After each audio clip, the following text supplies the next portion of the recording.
الحمد للہ وکفا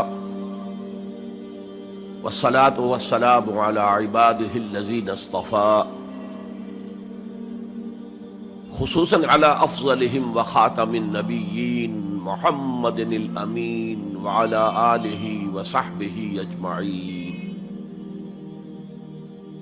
اما بعد فقد قال اللہ تبارک وتعالی کما ورد فی سورۃ الحجرات: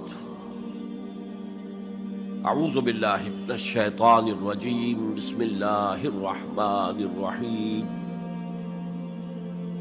قالت الاعراب آمنا قل لم تؤمنوا ولكن قولوا اسلمنا ولما يدخل الايمان في قلوبكم وَإِن تُطِيعُوا اللَّهَ وَرَسُولَهُ لَا يَلِتْكُم مِّنْ أَعْمَالِكُمْ شَيْئًا إِنَّ اللَّهَ غَفُورٌ رَّحِيمٌ. إِنَّمَا الْمُؤْمِنُونَ الَّذِينَ آمَنُوا بِاللَّهِ وَرَسُولِهِ ثُمَّ لَمْ يَرْتَابُوا وَجَاهَدُوا بِأَمْوَالِهِمْ وَأَنفُسِهِمْ فِي سَبِيلِ اللَّهِ اولئک هم الصادقون. قل اتعلمون اللہ بدینکم واللہ یعلم ما فی السماوات وما فی الارض واللہ بکل شیء علیم. یمنون علیک ان اسلموا قل لا تمنوا علی اسلامکم بل اللہ یمن علیکم ان ہداکم للایمان ان کنتم صادقین. ان اللہ یعلم غیب السماوات والارض واللہ بصیر بما تعملون. وقال عز وجل كما ورد في سورة الصف: یا ایھا الذین آمنوا هل ادلکم علی تجارۃ تنجیکم من عذاب علیم تؤمنون باللہ ورسولہ وتجاہدون فی سبیل اللہ باموالکم وانفسکم ذالکم خیر لکم ان کنتم تعلمون. وقال عز وجل كما ورد في نفس السورة: ان اللہ يحب الذین یقاتلون فی سبیلہ صفا کأنہم بنیان مرصوص. صدق اللہ العظیم. وعن الحارث الاشعری رضی اللہ تعالی عنہ قال قال رسول اللہ صلی اللہ علیہ وسلم: انی آمرکم بخمس وفی روایت اللہ امرنی بہن بالجماعت والسمع والطاعت والہجرت والجہاد فی سبیل اللہ. رواہ امام احمد رحمہ اللہ. رب اشرح لی صدری ویسر لی امری واحلل عقدۃ من لسانی یفقہوا قولی. اللہم ربنا الہمنا رشدنا واعذنا من شرور انفسنا. اللہم ارنا الحق حقا وارزقنا اتباعہ وارنا الباطل باطلا وارزقنا اجتنابہ.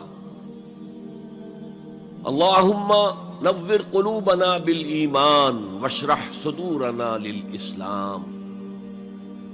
اللہم وفقنا ان نجاہد فی سبیلک باموالنا وانفسنا. اللہم ارزقنا شہادۃ فی سبیلک. آمین یا رب العالمین. معزز حاضرین اور محترم خواتین، السلام علیکم ورحمۃ اللہ وبرکاتہ. ہمارا جو آج کا موضوع ہے وہ عنوان ہی سے نظر آ رہا ہے کہ طوالت طلب ہے. ایمان، اسلام اور اللہ کی راہ میں جد و جہد. سب سے پہلی بات اس ضمن میں یہ سمجھنی چاہیے کہ قرآن مجید میں ایمان اور اسلام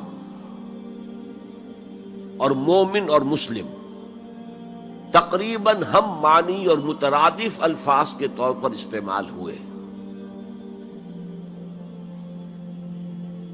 اگرچہ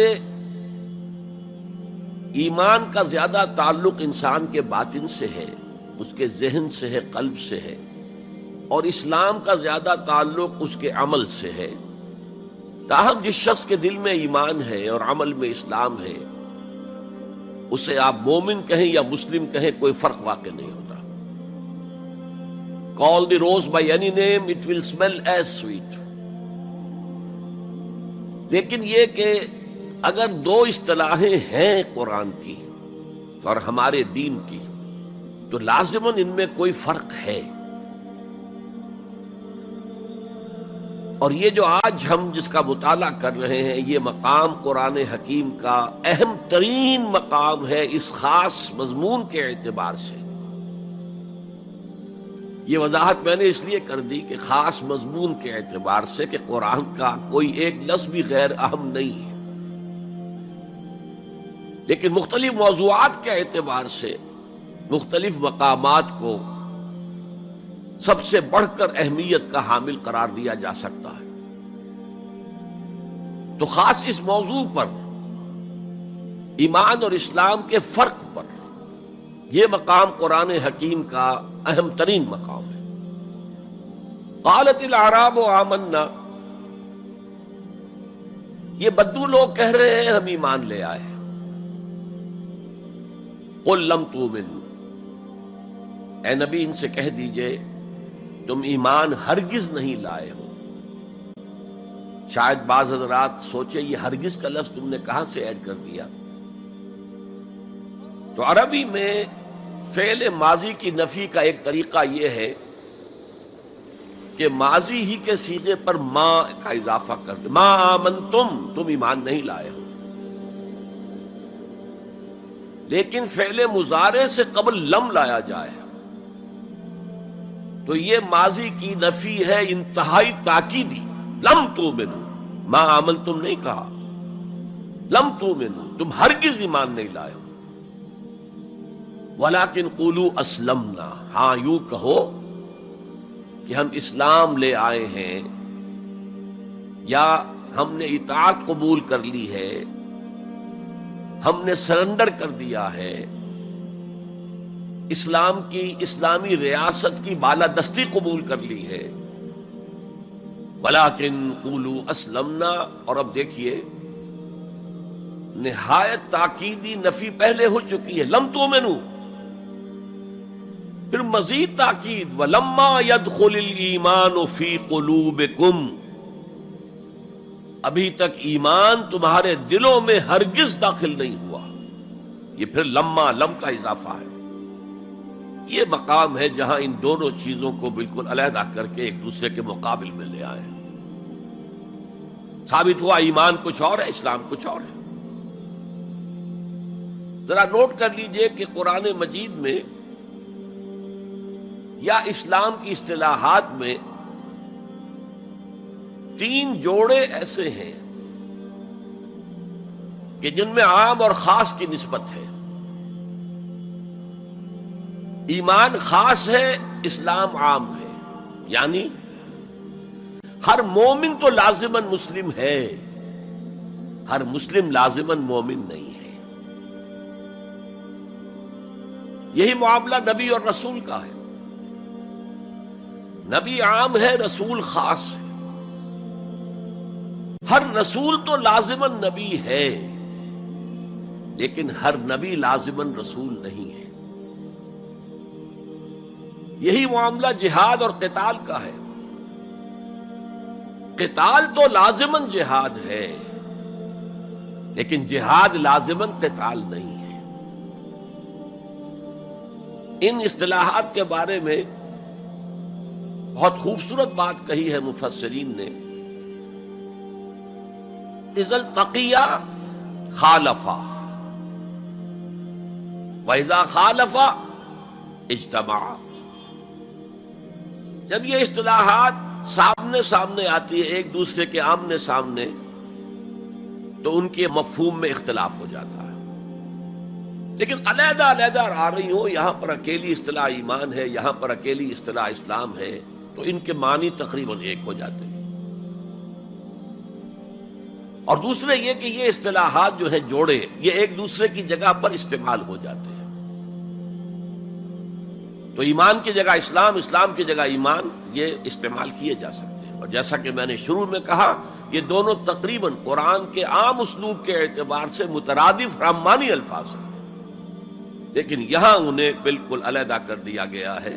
قالت الاعراب آمنا قل لم تؤمنوا ولكن قولوا اسلمنا ولما يدخل الايمان في قلوبكم۔ اب ذرا پس منظر سمجھیے کہ یہ کون لوگ تھے جن سے یہ کہا جا رہا ہے۔ دیکھیے، آپ کو معلوم ہے کہ ابتدا میں جب کہ حضور ابھی مکہ میں تشریف فرما تھے، تو جس شخص کے دل میں ایمان یقین کے درجے میں آ جاتا تھا، صرف وہی کہتا تھا اشہد ان لا الہ الا اللہ واشہد ان محمد رسول اللہ۔ گویا کہ ایمان پہلے آتا تھا، اسلام بعد میں آتا تھا، اس لیے کہ انہیں معلوم تھا کہ اسلام کے اعلان کا مطلب کیا ہوگا۔ گویا کہ اپنے معاشرے کو میں چیلنج کر رہا ہوں، اپنے خاندان سے ہی نہیں، اہل و عیال سے بھی کٹ جانے کے لیے تیار ہوں۔ جو شخص اس حد تک یقین کا حامل ہو جاتا تھا، وہ پھر اسلام کا اعلان کرتا تھا۔ لیکن رفتہ رفتہ صورت بدلی، خاص طور پر ہجرت کے فوراً بعد۔ آپ کو معلوم ہے کہ وہاں اللہ تعالیٰ نے ایسے حالات اور اسباب پیدا کر دیے کہ جو دو قبیلے وہاں پر اصل عرب قبیلے آباد تھے، اوس اور خزرج، ان دونوں کے تمام اکابر ایمان لے آئے۔ اور قبائلی زندگی کا معاملہ آپ کو معلوم ہے کہ اگر سرداروں نے ایمان قبول کر لیا تو پھر دونوں قبیلوں نے ایمان قبول کر لیا۔ لیکن یہاں کیفیت اب وہ نہیں تھی۔ یقیناً بہت سے لوگ ان میں وہ تھے جنہوں نے دل کے ساتھ ایمان قبول کیا تھا، اس کے فیس ویلیو پر تسلیم کیا تھا، لیکن بہت سے لوگ وہ بھی تھے کہ جو یہ دیکھ کر کہ پورا قبیلہ اسلام لا رہا، چلو ہم بھی شامل ہو جائیں۔ یہ صورت تبدیل ہونی شروع ہو گئی، یعنی ان کے حد تک اسلام پہلے آ گیا، پھر رفتہ رفتہ حضور کی معیت میں رہے، حضور کی صحبت حاصل رہی اور اس سے استفادہ کیا، تو ایمان بھی پیدا ہوتا چلا گیا۔ اب یہاں اسلام پہلے آیا، ایمان بعد میں آیا۔ یہی کیفیت ہماری ہے آج۔ ہم مسلمان تو پیدائشی طور پر ہیں، مسلمان والدین کے گھر میں پیدا ہوئے، الا یہ کہ کوئی اور کسی دوسرے مذہب سے تعلق رکھنے والا ایمان قبول کرتا ہے، اسلام قبول کرتا ہے، تو اسے بھی اپنے خاندان سے کٹنا پڑتا ہے، اسے اسی طرح کے حالات سے، چاہے وہ مار پیٹ اور وہ پرسیکیوشن اور وہ تشدد اور وہ ٹارچر نہ ہو جو ہو رہا تھا مکہ مکرمہ میں، لیکن بہرحال کافی کچھ قیمت انسان کو ادا کرنی پڑتی ہے اپنے اسلام کے قبول کرنے کی۔ لیکن ہماری 99,999 فی لاکھ جو اکثریت ہے، وہ تو انہی پر مشتمل ہے جو آباء و اجداد کی وجہ سے due to accident of birth مسلمان ہے۔ تو اسلام تو پیدائشی طور پر مل گیا، پیدا ہوتے ہی داہنے کان میں اذان پڑھی گئی، بائیں میں اقامت کہی گئی۔ بڑا عجیب سا نکتہ ہے، ایک صاحب نے جب بیان کیا تو میں واقعی چونک گیا۔ انسان کی پیدائش کے وقت اذان دی گئی اور اقامت کہی گئی، نماز کوئی نہیں، اور اس کے انتقال کے وقت نماز پڑھی گئی بغیر کسی اذان کے، بغیر کسی اقامت کے۔ گویا کہ اس نماز کی اذان اور اقامت پیدائش کے وقت ہے جو نماز جنازہ کی شکل میں اس کی موت کے وقت پڑھی جا رہی ہے۔ اور یوں کہا جا سکتا ہے کہ ہماری یہ دنیاوی زندگی بس اتنے ہی وقفے کا نام ہے جتنی کہ اذان اور اقامت اور نماز کے درمیان ہوتی ہے۔ بہرحال یہ جو صورتحال کی تبدیلی ہوئی، جس کو میں نے کہا کہ ہمارے ہاں یہ دوسری تبدیلی 100% موجود ہے، یہ تبدیلی اپنے کلائمیکس کو پہنچ گئی جب حضور کو اللہ تعالیٰ نے اتنی کامیابی عطا کی کہ مکہ بھی فتح ہو گیا، تو اگرچہ عرب میں کوئی فارمل گورنمنٹ نہیں تھی، کوئی حکومت فارمل وہاں قائم نہیں تھی، لیکن قریش کا مقام پورے عرب میں ایسے ہی تھا جیسے کہ کسی ملک کا صدر مقام ہوتا ہے۔ مذہبی مرکز وہی تھا، خانہ کعبہ وہاں تھا، تمام قبیلوں کے بت وہاں رکھے ہوئے تھے، قریش اس کے متولی تھے، لہذا قریش کو امتیازی حیثیت حاصل ہو گئی، اور اس کا سب سے بڑا معاشی فائدہ جو انہیں ہوا تھا وہ یہ تھا کہ جبکہ دوسرے کسی قبیلے کا کوئی تجارتی قافلہ بچ کر نہیں جا سکتا تھا، اس پہ لوٹ مار، وہاں قریش کے قافلے کو کوئی ہاتھ نہیں لگاتا تھا، اس لیے کہ ہمارے تو خدا ان کے ہاسٹیجز ہیں، ہمارے بت جو ہیں رکھے ہوئے ہیں ان کے پاس خانہ کعبہ کے اندر، اگر ہم ان کے قافلے پر کوئی حملہ کریں گے تو وہ ہمارے بتوں کی گردن توڑ کر یا ایسے اٹھا کر باہر پھینک دیں گے۔ تو بہت بڑا سیاسی اور بہت بڑا معاشی فائدہ قریش کو تھا اس خانہ کعبہ کی وجہ سے، اور اس پر ایک پوری سورت ہے قرآن مجید کی، لإِلاف قریش إِلَافِهِمْ رِحْلَةَ الشِّتَاءِ وَالصَّيْفِ فَلْيَعْبُدُوا رَبَّ هَٰذَا الْبَيْتِ الَّذِي أَطْعَمَهُم مِّن جُوعٍ وَآمَنَهُم مِّن خَوْفٍ۔ اس گھر کی وجہ سے ان کو معاشی فوائد حاصل ہے اور امن حاصل ہے۔ بہرحال جب مکہ فتح ہو گیا حضور کے دست مبارک پر صلی اللہ علیہ وسلم، تو اب پورے عرب کے اطراف و اکناف میں یہ بات طے ہو گئی کہ اب جدید اصطلاح میں ہم کہیں گے it's no use continuing resistance, اب ہم کیا مخالفت کریں اور کیا اب آپ کا راستہ روکنے کی کوشش کریں، بات ختم ہو گئی جب مکے پر اب حضور کا قبضہ ہے صلی اللہ علیہ وسلم۔ تو اب قبیلوں نے اپنے وفد بھیجنے شروع کیے، فلاں وفد آ رہا ہے ایمان کا اعلان کر رہا ہے، پورا قبیلہ ایمان لے آیا ہے، فلاں قبیلے کا وفد آ رہا ہے ایمان کا اظہار کر رہے ہیں، مسلمان ہو گئے ہیں، پورا عرب مسلمان ہو گئے۔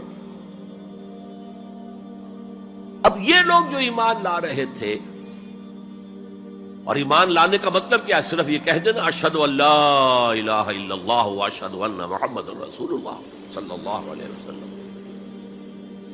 ان کی اندرونی کیفیات تین میں سے کوئی سی ایک ہو سکتی تھی، یا تو واقعی ان میں سے بھی کچھ لوگ ایسے تھے جو واقعتاً صدق دل سے ایمان لائے، ایسا بھی ہو سکتا ہے کہ وہ پہلے ہی سے ایمان لا چکے ہوں لیکن اپنے قبیلے کی عصبیت کی وجہ سے، اور یہ کہ پھر قبیلے کو چھوڑ کر کہیں جانا پڑے گا وہ اظہار نہ کر رہے ہوں، اب اس کے اظہار کے اندر کوئی معنی نہیں رہا، کوئی رکاوٹ نہیں رہی، کوئی رسک نہیں رہا، یہ بھی ہو سکتا ہے۔ تو ایک ممکن کیفیت تو یہ تھی کہ وہ ایمان لائے ہو حقیقتاً صدق قلب سے، اور ایک ممکن صورت یہ تھی، اور یہ ہر انقلابی عمل میں ہوتا ہے، کہ مخالف انقلاب قوتیں جب یہ سمجھتی ہیں کہ اب ہمارا بس نہیں چلے گا، اب ہم انقلاب کا راستہ نہیں روک سکتے،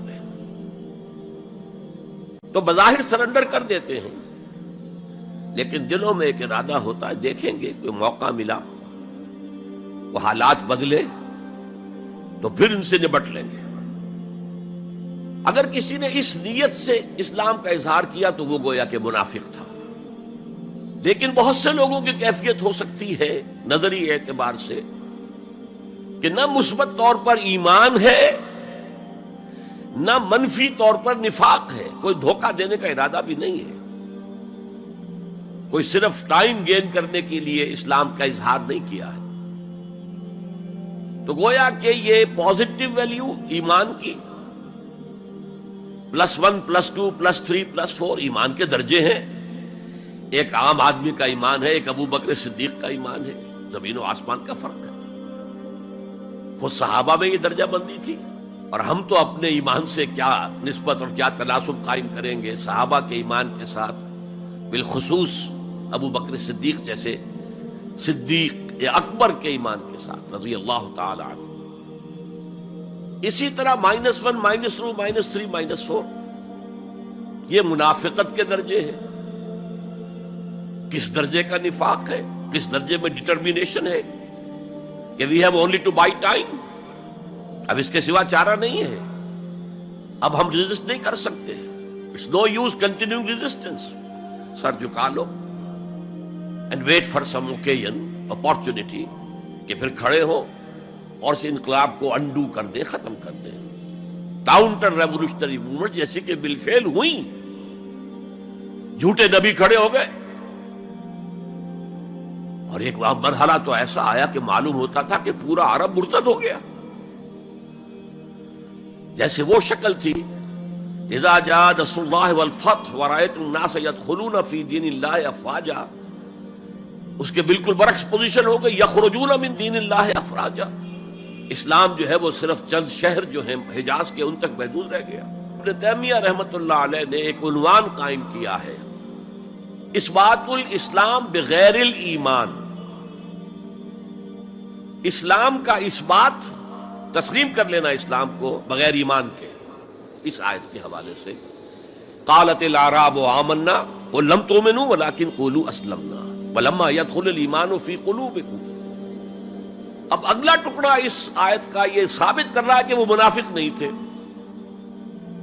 وَإِن تُطِيعُوا اللَّهَ وَرَسُولَهُ لَا يَلِدْكُم مِّنْ أَعْمَالِكُمْ شَيْئًا. اگر تم اللہ اور اس کے رسول کی اطاعت کرتے رہو، اس لیے کہ اسلام کے معنی یہ تو ہے، یہ تو لازماً کرنا ہوگا. وہ دور جو ہے آج کی طرح تو نہیں تھا کہ نماز نہ پڑھو تب بھی مسلمان، پڑھو تب بھی مسلمان، کروڑ پتی ہونے کے باوجود حج نہ کرو تب بھی مسلمان. تو یہ بات تو نہیں تھی اس وقت. تو یہ کہ اطاعت تو کرنی پڑتی تھی، اس لیے کہ اطاعت تو ظاہر ہو جاتی ہے، کوئی کر رہا ہے کون نہیں کر رہا ہے.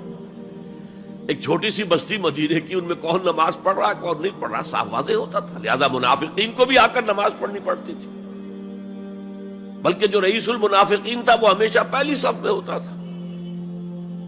اور جب حضور صلی اللہ علیہ وسلم خطبہ دینے کے لیے کھڑے ہوتے تھے تو پہلے وہ کھڑا ہوتا تھا اور کہتا تھا لوگوں دیکھو ان کی بات توجہ سے سنو، یہ اللہ کے رسول ہے. وہ اپنی اہمیت جتانے کی خاطر، اس لیے کہ یہ جو اوس اور خزرج کے دو قبیلے تھے، ان میں اوس کا قبیلہ چھوٹا تھا، خزرج کا بڑا تھا، اور اس کا سردار یہ تھا سب سے بڑا. اور اس کے لیے طے ہو چکا تھا، مدینے والے اس ضرورت کو محسوس کر رہے تھے کہ یہاں 5 قبیلے آباد ہیں، اور 2 تو قدیم عرب کے ہیں جو یمن سے آ کر آباد ہوئے، اوس اور خزرج، اور 3 عرب سے باہر سے آئے ہوئے ہیں یہودی قبائل، بنو قینقاع، بنو نذیر یا نذیر اور بنو قریظہ. اب 5 قبیلوں کا ایک شہر ہے، ہر قبیلے کا نظام تو اپنی جگہ مستحکم ہے، اس کا ایک سردار ہے اور اس کی بات قبیلے والوں کو ماننی ہے. لیکن ان 5 کے درمیان معاملات جو ہیں، کوئی آربیٹریٹر ہونا چاہیے، کوئی ایک ایسا ہونا چاہیے شخص کہ جس کی بات وہ 5 سنے اور مانے. اس لیے انہیں بادشاہ کی ضرورت محسوس ہوئی کہ کسی کو ہم اپنا بادشاہ بنا لیں. اور قرۂ فال بنام من دیوانہ زدند عبداللہ ابن ابی، اس کے بارے میں طے ہو گیا یہ ہمارا بادشاہ ہوگا. اس کے لیے تاج تیار ہو گیا سونے کا. تاج پوشی باقی تھی کہ حضور تشریف لے آئے بے تاج بادشاہ کی حیثیت سے. اس کے سارے خواب بکھر گئے. لہذا منافق اول بھی وہ اور رئیس المنافقین بھی وہ.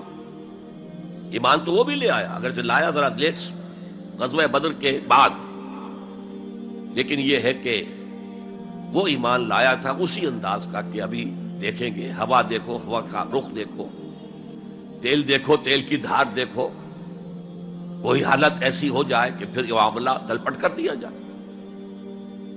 تو یہاں کہا جا رہا ہے وَإِن تُطِيعُوا اللَّهَ وَرَسُولَهُ لَا يَلِدْكُم مِّنْ أَعْمَالِكُمْ شَيْئًا، جبکہ منافق کا کوئی عمل بھی قبول نہیں. لیکن یہاں فرمایا گیا کہ اگر تم اللہ اور اس کے رسول کی اطاعت کرتے رہو گے تو اللہ تعالیٰ تمہارے اعمال کے اجر و ثواب میں کوئی کمی نہیں کرے گا. دیکھیے اصولی اعتبار سے بات یہ ہے کہ ایمان کے بغیر کوئی عمل جو ہے قبول نہ ہو. یہاں ایمان کے بغیر نیکیوں کے اعمال کے قبولیت کا اعلان کیا جا رہا ہے۔ گویا کہ یہ ایک خاص رعایت ہے، اس لیے آیت ختم ہو رہی ہے ان اللہ غفور الرحیم، اللہ غفور ہے، اللہ رحیم ہے۔ یہ اس کے شان غفاری کا صدقہ ہے، یہ اس کی شان رحیمی کا صدقہ ہے کہ اس حال میں بھی تمہارے اعمال اگر تم اطاعت کرتے رہو گے اللہ اور اس کے رسول کی تو اللہ قبول فرما لے گا۔ البتہ یہاں یہ نوٹ آف کوشن سامنے رہنا چاہیے کہ اطاعت جزوی نہیں، اطاعت کلی، پوری کی پوری اطاعت۔ دو حکم بھی دیا گیا ہے، ماننا پڑے گا۔ جزوی اطاعت اطاعت نہیں ہے۔ Partial obedience is no obedience. اس لیے کہ اگر آپ نے ایک حکم قبول کر لیا، ایک نہیں کیا، تو جو نہیں کیا کیوں نہیں کیا؟ کہ وہ آپ کے نفس کو پسند نہیں۔ جو قبول کیا وہ کیوں کیا؟ کہ نفس نے الاؤ کر دیا آپ کو کہ ٹھیک ہے کر لو، کوئی حرج نہیں۔ دونوں حالتوں میں ویٹو تو نفس کے ہاتھ میں ہے، لہذا partial obedience is no obedience at آل۔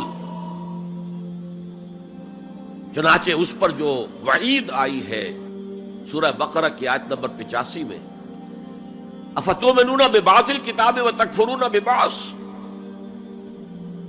تو کیا تم ہماری کتاب اور شریعت کے ایک حصے کو مانتے اور ایک کو نہیں مانتے؟ فما جزاء من یفعل ذلک منکم، تو جو کوئی بھی تم میں سے یہ روش اختیار کرے گا اس کی کوئی سزا نہیں ہے الا خزی فی الحیات الدنیا، سوائے اس کے کہ دنیا کی زندگی میں ذلیل اور خوار کر دیے جائیں۔ وَيَوْمَ الْقِيَامَةِ يُرَدُّونَ إِلَىٰ أَشَدِّ الْعَذَابِ، اور قیامت کے دن شدید ترین عذاب میں جھونک دیے جائیں۔ وَاللَّهُ بِغَافِلٍ عَمَّا تَعْمَلُونَ، اور جو کچھ تم کر رہے ہو اللہ اس سے غافل نہیں ہے۔ تم اپنی ظاہری ٹیپ ٹاپ سے، اپنے داڑھیوں کے طول سے اللہ کو دھوکہ نہیں دے سکتے، اپنے عمروں اور حجوں کی تعداد سے اللہ کو دھوکہ نہیں دے سکتے۔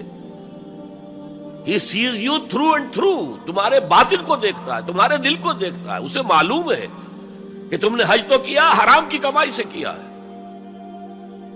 بہرحال یہ بڑی شدید وعید والی آیت ہے قرآن مجید میں کہ جس کا نقشہ ہماری نگاہوں کے سامنے آج دنیا میں مسلمانوں کی کیا وقت ہے، کیا حیثیت ہے۔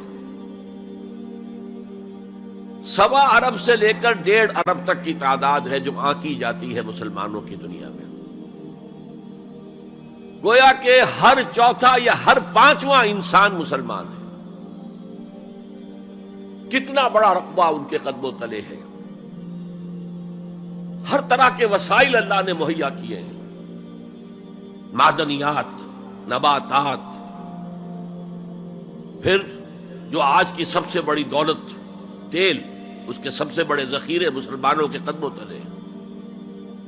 اس سب کے باوجود عزت نام کی کوئی شے نہیں۔ بین الاقوامی معاملات میں کوئی ہم سے رائے لیتا ہی نہیں۔ کسنمی پرسد کے بھیا کیستی تم ہو کون، تمہاری رائے کیا؟ G7 بیٹھیں گے، G9 بیٹھیں گے، G13 ہوں گے، G15 ہوں گے، وہ بیٹھ کر طے کریں گے۔ کوئی مسلمان ملک نہ G7 میں نہ G15 میں، جسے ہم محاورے میں کہتے ہیں نہ 3 میں نہ 13 میں۔ یہ ہے ہماری عزت آج دنیا میں۔ اکثر مسلمان ملکوں کی حکومتیں امریکہ کی جیب میں ہیں۔ یہ ہے ہماری حیثیت۔ تو ذلت جو ہے وہ تو آج ہم پر ہے مسلط۔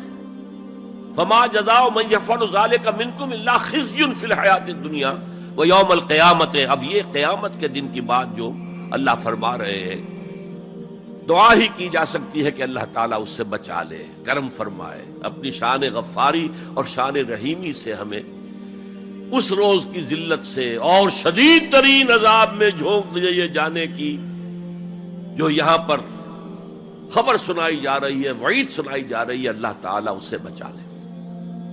تو اس آیت کو اب آپ سامنے رکھیے۔ البتہ ایک بات میں اور آپ سے عرض کر دوں کہ جو کیفیت اس آیت میں سامنے آئی ہے یہ مستقل نہیں رہ سکتی۔ اگر کوئی شخص واقعتاً چاہے آغاز میں اس کا دل پازیٹیولی ایمان سے خالی تھا، لیکن ساتھ ہی نیگیٹو نفاق سے بھی خالی تھا. کہہ سکتے ہیں زیرو لیول ہے، پلس ویلیوز اور مائنس ویلیوز کے درمیان زیرو آئے گا. تو باطن کے اعتبار سے چاہے وہ زیرو لیول پر تھا، لیکن اگر وہ اطاعت کرتا رہا، نماز پڑھتا رہا، روزہ رکھتا رہا، زکوٰۃ دیتا رہا، حرام چیزوں سے بچتا رہا، فرائض ادا کرتا رہا، تو اس سے لازماً ایمان پیدا ہو جائے گا اس کے دلوں میں. اس لیے کہ یہ دو طرفہ پروسیس ہے، بائی لیٹرل. ایمان سے عمل پیدا ہوتا، عمل سے ایمان پیدا ہوتا. عمل انسان جب کرتا ہے، اللہ کی راہ میں قربانیاں دیتا، زادتہم ایمانا، ان کے ایمان میں اضافہ ہو گیا. اچھا، اب یہ ہے پس منظر ایمان اور اسلام کا فرق. اب اس کے حوالے سے یہ بھی، اس سے پہلے اگرچہ میں اشارے کر چکا ہوں، اسلام کی جو تعریف کی گئی ہے،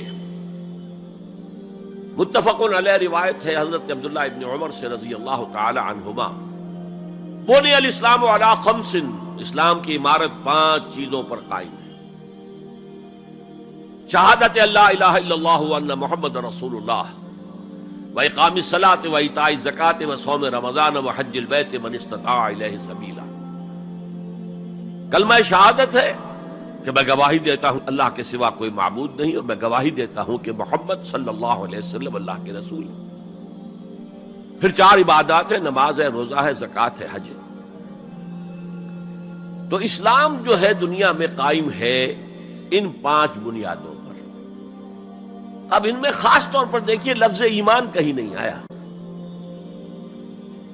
گویا کہ اسلام کی بنیاد اقرار باللسان پر ہے، اور دنیا میں کسی شخص کے مسلمان سمجھے جانے کا دار و مدار صرف اسی پر ہوگا. اگرچہ بعض فقہا نے کہا ہے کہ تصدیق بالقلب بھی ہونی چاہیے ساتھ، ٹھیک ہے، لیکن ہم ویریفائی تو نہیں کر سکتے نا. دنیا میں تو معاملہ قانون کا ہے، اور قانون تو ویریفائیبل فیکٹس کے اوپر فیصلہ کرے گا. ہم نہ کسی کے ایمان کو ویریفائی کر کے سند دے سکتے کہ ایمان ہے، نہ کسی کے ایمان کی نفی کر سکتے. تو دنیا میں معاملہ سارا اسلام پر ہے. ایک مسلمان اسلامی ریاست کا مکمل شہری ہے، ایک مسلمان معاشرے کا مکمل ایک رکن ہے. اسلام ہی پر سارا نظام ہے اس دنیا میں، لیکن آخرت میں سارا دار و مدار ایمان پر ہے. اس لیے کہ اللہ تو معذور نہیں ہے کہ دلوں کے حال کو نہ جانتا ہو. ان اللہ لا ينظر الى صورکم ولا الى اموالکم ولکن ينظر الى قلوبکم واعمالکم. اللہ تعالیٰ نہ تمہاری صورتوں کو دیکھتا ہے، نہ تمہارے مالوں کو دیکھتا ہے، بلکہ وہ تو دیکھتا ہے تمہارے دلوں کو اور تمہارے اعمال کو. امام بخاری رحمت اللہ علیہ کا موقف کہ ایمان میں عمل بھی شامل ہے انٹیگرل پارٹ کی حیثیت سے، یہ حقیقی ایمان کے اعتبار سے 100% درست ہے. تو دل میں یقین ہوگا تو کیسے عمل اس کے خلاف ہو جائے گا.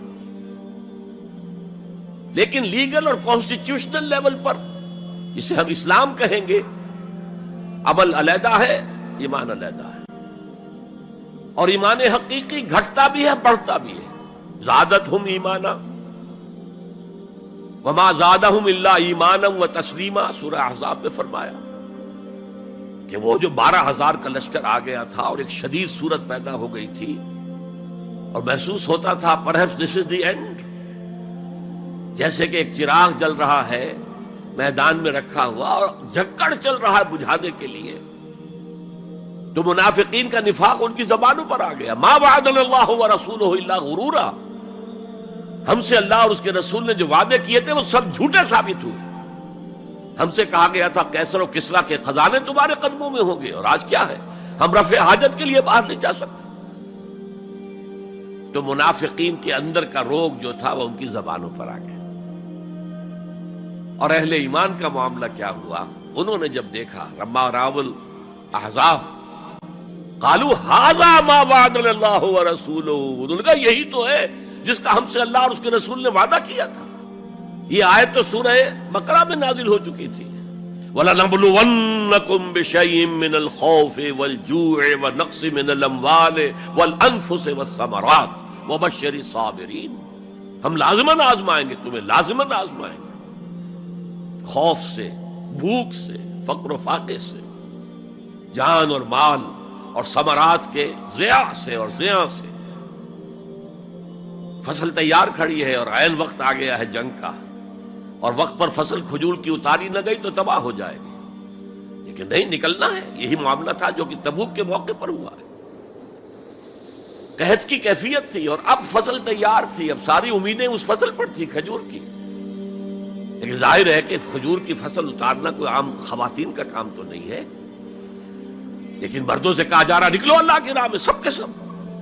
پہلی مرتبہ نفیر عام تھی، ہر صاحب ایمان نکلے، تو ایک بہت بڑی آزمائش۔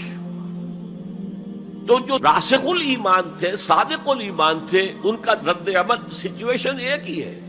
منافقین کہہ رہے ہیں ما وعدنا اللہ ورسولہ الا غرورا، ہمیں تو اللہ اور اس کے رسول نے سبز باغ دکھا کر بروا دیا،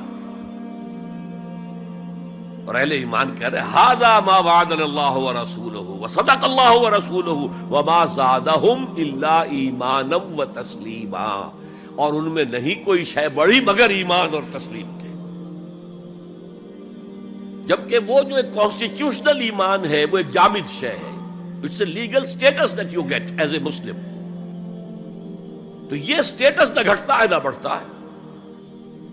یہ نہیں ہو سکتا کہ ایک باپ کے اگر دو بیٹے ہیں اور ایک متقی ہے، زاہد ہے، عابد ہے، تہجد گزار ہے، دوسرا فاسق و فاجر ہے، تو وراثت میں اس تہجد گزار کو زیادہ حصہ ملے اور دوسرے کو جو ہے وہ کم ملے، نہیں، ایکول۔ المسلم کفو لکل مسلم، تمام مسلمان آپس میں جہاں تک ان کے لیگل اور پولیٹیکل حقوق کا تعلق ہے برابر۔ تو یہ فرق ہے ایمان اور اسلام میں۔ البتہ یہ میں آپ کو بتا چکا ہوں کہ یہ بھی ہو سکتا ہے کہ اسلام پہلے آئے، ایمان بعد میں آئے۔ ہم میں سے جب بھی اللہ تعالیٰ کسی کو نصیب فرما دے حقیقی ایمان، یقین والا ایمان، جیسے میں نے دعا کی اللہم نور قلوبنا بالایمان، اے اللہ ہمارے دلوں کو منور کر دے، روشن کر دے ایمان کے ساتھ، نور ایمان سے جگمگا اٹھے ہمارا دل، واشرح صدورنا للاسلام، اور ہمارے سینوں کو کھول دے اسلام کے لیے، اسلام کی ہر شے ہمیں حسین نظر آئے۔ حضور صلی اللہ علیہ وسلم کی حیات طیبہ کے آخری ایام میں یہ واقعہ پیش آیا کہ حضور مسجد نبوی میں تشریف فرما ہے، مجمع موجود ہے، اچانک ایک شخص ظاہر ہوتا، شدید و بیاض الثیاب، شدید و سواد الشعر، اس کا لباس انتہائی سفید صاف، کوئی اس پر دھبا نہیں، داغ نہیں، میل نہیں، بال انتہائی سیاہ چمکدار، گرد آلود نہیں، ولا یعرفہ احد منا، اور ہم میں سے اسے کوئی پہچانتا بھی نہیں تھا، کسی بھی ریت سے، خاک سے بالکل آلودہ ہوئے بغیر بال ہیں، تو شاید یہ مدینے کا رہنے والا ہو، تو مدینے والوں میں سے کوئی تو ہوتا کہ جو اس کو جانتا پہچانتا، کوئی نہ کوئی تو گریٹ کرتا اس کو مجمع میں، آؤ آؤ ادھر آ جاؤ، میرے پاس آ جاؤ، کوئی نہیں۔ اور اگر براہ راست باہر سفر سے آ رہا ہے تو کچھ گرد آلود بال ہوتے، کچھ کپڑے میلے کچیلے ہوتے، تو لوگ حیران تھے، اور مزید یہ کہ اس نے سیدھا تیر کی طرح مجمع کو چیرتا ہوا حضور کے عین سامنے جا کر بیٹھ گیا۔ اب لوگ حیران ہیں، یہ ہے کون؟ اس کی یہ جرت، یہ جسارت، اور اس طرح دو زانو بیٹھا کہ حضور کے گھٹنوں کے ساتھ اپنے گھٹنے جوڑ دیے اور حضور کی رانوں پر اپنے دونوں ہاتھ رکھ دیے۔ اب سوال کیا، یا محمد اخبرنی عن الاسلام، اے محمد مجھے بتاؤ اسلام کیا ہے؟ حضور نے فرمایا وہی جو میں ابھی آپ کو حدیث سنا چکا ہوں، الاسلام ان تشہد اللہ الہ الا اللہ وان انا رسول اللہ وان تقیم الصلاۃ وتؤتی الزکاۃ وتصوم رمضان وتحج البیت ان استطعت الیہ سبیلا۔ پھر کہا اخبرنی عن الایمان، لیکن یہ کہ ان روایتوں میں بھی اس کو روایت کرنے والے بہت سے صحابہ ہیں، عبداللہ ابن عمر بھی ہیں، حضرت عمر خود بھی ہیں رضی اللہ تعالی عنہما، ابو ہریرہ بھی ہے، عبداللہ ابن مسعود بھی ہیں. چونکہ ایک مجمع میں واقعہ ہو رہا تھا نا، تو مجمع کے اندر تو بہت سے لوگ سن رہے ہیں. اگرچہ جیسے آج بھی ہوگا کہ میں جو بات کہہ رہا ہوں، آپ میں سے بہت سے حضرات میری ساری بات سن کر اگر کہیں جا کر رپورٹ کریں گے تو ان کی باتوں میں اختلاف ہو جائے گا. لہذا اس حدیث کی روایت میں اختلاف ہے. بعض روایتوں میں یہ ہے کہ پہلے پوچھا اخبرنی عن الایمان، پھر پوچھا اخبرنی عن الاحسان یا عن الاسلام. اور یہ جو حضرت عمر کی روایت ہے اس میں ہے سب سے پہلے آپ نے پوچھا اخبرنی عن الاسلام، پھر دعا سوال آیا اخبرنی عن الایمان. اچھا، اس کے بعد ایک دو سوال اور بھی کیے، اب میں تفصیل میں نہیں جا سکتا. پھر وہ شخص چلا گیا. حضور نے کہا ذرا اس کو بلانا واپس. تو دیکھا تو کہیں بھی نہیں، زمین کھا گئی، آسمان چکر لے گیا، اللہ جانے. تب حضور نے فرمایا اوہ یہ جبرائیل تھے جو تمہیں تمہارا دین سکھانے آئے تھے. یعلمکم دینکم اذ لم تسألوہ، جبکہ تم نے اس کے بارے میں سوال نہیں کیا. اور یہ پہلی بار ہے کہ میں جبرائیل کو پہچان نہیں سکا. انسانی شکل میں وہ آئے اور میں پہچان نہیں پایا. ورنہ اکثر حضرت دہیہ کلبی کی شکل میں آتے تھے انسانی صورت میں. جب بھی حضرت جبرائیل آتے تھے، حضرت دہیہ کلبی جو ہے وہ بہت ہی حسین جوان رانا ان کی شکل میں آتے تھے. بہرحال یہ اتنا اہم مسئلہ ہے کہ اس کو کلیئر کرنے کے لیے کہ دودھ کا دودھ پانی کا پانی علیحدہ ہو جائے. ایمان کیا ہے، اسلام کیا ہے. دنیا کا نظام اسلام پر ہے، ایمان پر نہیں ہے. آخرت کا معاملہ ایمان پر ہے، اسلام پر نہیں ہے. کوئی شخص مسلمانوں کا بہت بڑا قائد ہو، بہت بڑا لیڈر ہو، لیکن ہو سکتا ہے آخرت میں زیرو ہو. میں حدیث سنا چکا ہوں آپ کو. ایک شخص دنیا میں شہید سمجھا جا رہا تھا، ایک شخص دنیا میں بہت بڑا عالم سمجھا جا رہا تھا، ایک شخص دنیا میں بہت بڑا سخی سمجھا جا رہا تھا، اور اللہ نے سب کے دعوے جو ہیں ان کی نفی کر دی. تم نے جنگ کی تھی اس لیے لیقال جریء کہا جائے، بہت ہی جری آدمی ہے صاحب، بہت بہادر آدمی، کیا کہنے اس کے. لیقال سخی، بھائی بڑا سخی آدمی ہے، سخاوت کے دریا بہا دیے اس نے. بھائی بہت بڑا عالم ہے، اس سے علم کا کتنا جو ہے لوگوں کو فیض پہنچا ہے. وقت قیلا، یہ تمہارا مقصود تھا، وہ مقصود دنیا میں حاصل ہو چکا، تمہاری شہرت کے ڈنکے بج چکے، اب یہاں تمہارے لیے کچھ نہیں. اور پھر اللہ حکم دے گا اور فرشتے منہ کے بل گھسیٹتے ہوئے اسے جہنم میں جھونک دیں گے. تو وہ اسلام وہاں کام نہیں آئے گا. بلکہ اسلام کیا، اسلام پر اتنی اضافی خوبیاں بھی کام نہیں آئیں گی اگر دل میں ایمان نہیں اور اس کے نتیجے میں نیت درست نہیں. حقیقت البر پر ہم گفتگو کر چکے ہیں، نیکی کی اصل حقیقت کیا ہے. اسی موضوع پر اصل میں امام ابو حنیفہ جو فقیہ ہے، ان کی کوئی کتاب اور تصنیف فقہ پر نہیں ہے. وہ سارے ان کے شاگردوں کے فتاویٰ ہیں جو بعد میں مرتب ہوئے. ہاں ان کی ایک تصنیف ہے الفقہ الاکبر، بڑی فقہ جو میجر ایشوز ہیں. مسلمان کون ہے، اور مسلمان گناہ کبیرہ کرے تو کافر ہو جاتا یا نہیں ہو جاتا. بعض احادیث سے ثابت ہوتا ہے کہ وہ تو کافر ہو گیا، ایمان سے محروم ہو گیا. میں وہ حدیث سنا چکا ہوں آپ کو، واللہ لا یؤمن واللہ لا یؤمن واللہ لا یؤمن. خدا کی قسم وہ شخص مومن نہیں، خدا کی قسم وہ شخص مومن نہیں، خدا کی قسم وہ شخص مومن نہیں. صحابہ لرز گئے، کانپ گئے. قیل من یا رسول اللہ، حضور کس کے بارے میں ارشاد فرما رہے ہیں؟ فرمایا الذی لا یامن جارہ بوائقہ، وہ شخص کہ جس کی ایذا رسانی کی وجہ سے اس کا پڑوسی چین میں نہیں ہے، امن میں نہیں، سکون میں نہیں. تو بظاہر تو نتیجہ نکلا کہ ایمان کی اتنی نفی ہو رہی تو کافر ہے. اور یہی سب سے بڑی غلطی جو سب سے پہلا فرقہ پیدا ہوا اسلام میں، وہ تو اسی بنیاد پر ہوا تھا. خوارج کا موقف یہی تھا، گناہ کبیرہ کا مرتکب کافر ہے، اور کافر ہے تو گویا کہ مرتد ہے، اور مرتد ہے تو واجب القتل ہے. اس کا مال بھی تم پر مباح ہے کہ لے لو اور قبضہ کر لو، اس کی بیویاں بیٹیاں بھی تم پر مباح ہے کہ انہیں اپنی کنیزیں بنا لو. حالانکہ بڑے متقی لوگ تھے خوارج. حضرت علی کو بہرحال ان سے جنگ کرنی پڑی. 4000 خوارج جو ہیں جنگ نہروان کے اندر قتل ہوئے، اور پھر خوارج کی تکفیر پر امت کا اجماع ہوا کہ وہ دائرہ اسلام سے خود خارج ہو گئے. ان موضوعات پر امام ابو حنیفہ کی تسلیم اپنی ہے، گناہ کبیرہ سے بھی وہ شخص کافر نہیں ہوتا. بہرحال ہمارا جو اصل موضوع ہے اس کی طرف میں آ رہا ہوں. اسلام اور ایمان کو جب علیحدہ علیحدہ اس طرح کر دیا، نیچرلی اب ایک سوال پیدا ہوتا ہے کہ پھر مومن کو ڈیفائن کیجئے. ہو از اے مومن؟ We want to be acknowledged as مومنز. کیا پری ریکویزٹس ہیں، کیا شرائط ہیں؟ یہ دیکھیے ربط آیت بالآیت. چونکہ آیت نمبر 14 میں اسلام اور ایمان جدا، اور کچھ لوگوں کا اسلام قبول، اطاعت قبول، ایمان کی نفی مطلق. لم تؤمنوا ولما يدخل الایمان فی قلوبکم. تو اس پس منظر میں نیچرل کوسچن ہے جو اٹھتا ہے، مومن کون ہے؟ ڈیفائن کیجیے. اور یہ آیت اگلی اس اعتبار سے قرآن مجید کی اہم ترین آیت ہے. A comprehensive definition of who is a مومن، جس کو اصطلاح میں کہا جاتا ہے جامع و مانع تعریف. جامع اور مانع تعریف، کسی چیز کو ڈیفائن کریں اس طریقے سے کہ کوئی شے جو اس کے باہر ہے وہ اس میں داخل نہ ہو جائے، اور کوئی شے جو اس کا جز ہے باہر نہ رہ جائے. جامع بھی ہو، اس کے تمام اجزاء اس میں آ جائیں، اور مانع ہو کہ کوئی شے جو اس سے مناسبت نہ رکھتی ہو اس میں شامل نہ ہو سکے. جامع و مانع تعریف مومن کی وہ اس آیت میں، آیت نمبر 15. انما المؤمنون الذین آمنوا باللہ ورسولہ ثم لم یرتابوا.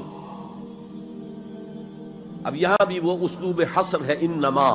اور حصر کا مفہوم میں کئی دفعہ سمجھا چکا ہوں کہ آپ کہیں کہ زید عالم ہے، اس سے دوسروں کے علم کی نفی نہیں ہوئی، اور بھی ہو سکتے ہیں. زید ہی عالم ہے تو دوسروں کی نفی ہو گئی کہ اس مجمع میں صرف ایک عالم ہے اور وہ زید ہے، باقی کوئی عالم نہیں. اسے حصر کہتے ہیں. تو میں نے چونکہ کہا ہے کہ most comprehensive definition of who is a مومن، اس کا آغاز بھی حصر سے ہے، اس کا اختتام بھی حصر پر ہے. انما کلمہ حصر ہے، اور آخر میں اولئک ھم الصادقون، وہ بھی اسلوب حصر ہے.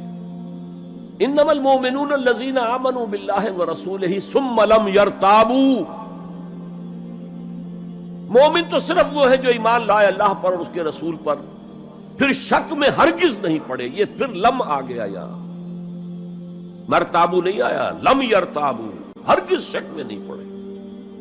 یہ واحد مقام قرآن کا جہاں پر کہ یہ لفظ اضافی طور پر آیا ہے ایمان کے بعد. ثم لم یرتابو، یرتابو بنا ریب سے، شک. الف لام میم ذالک الکتاب لا ریب فیہ.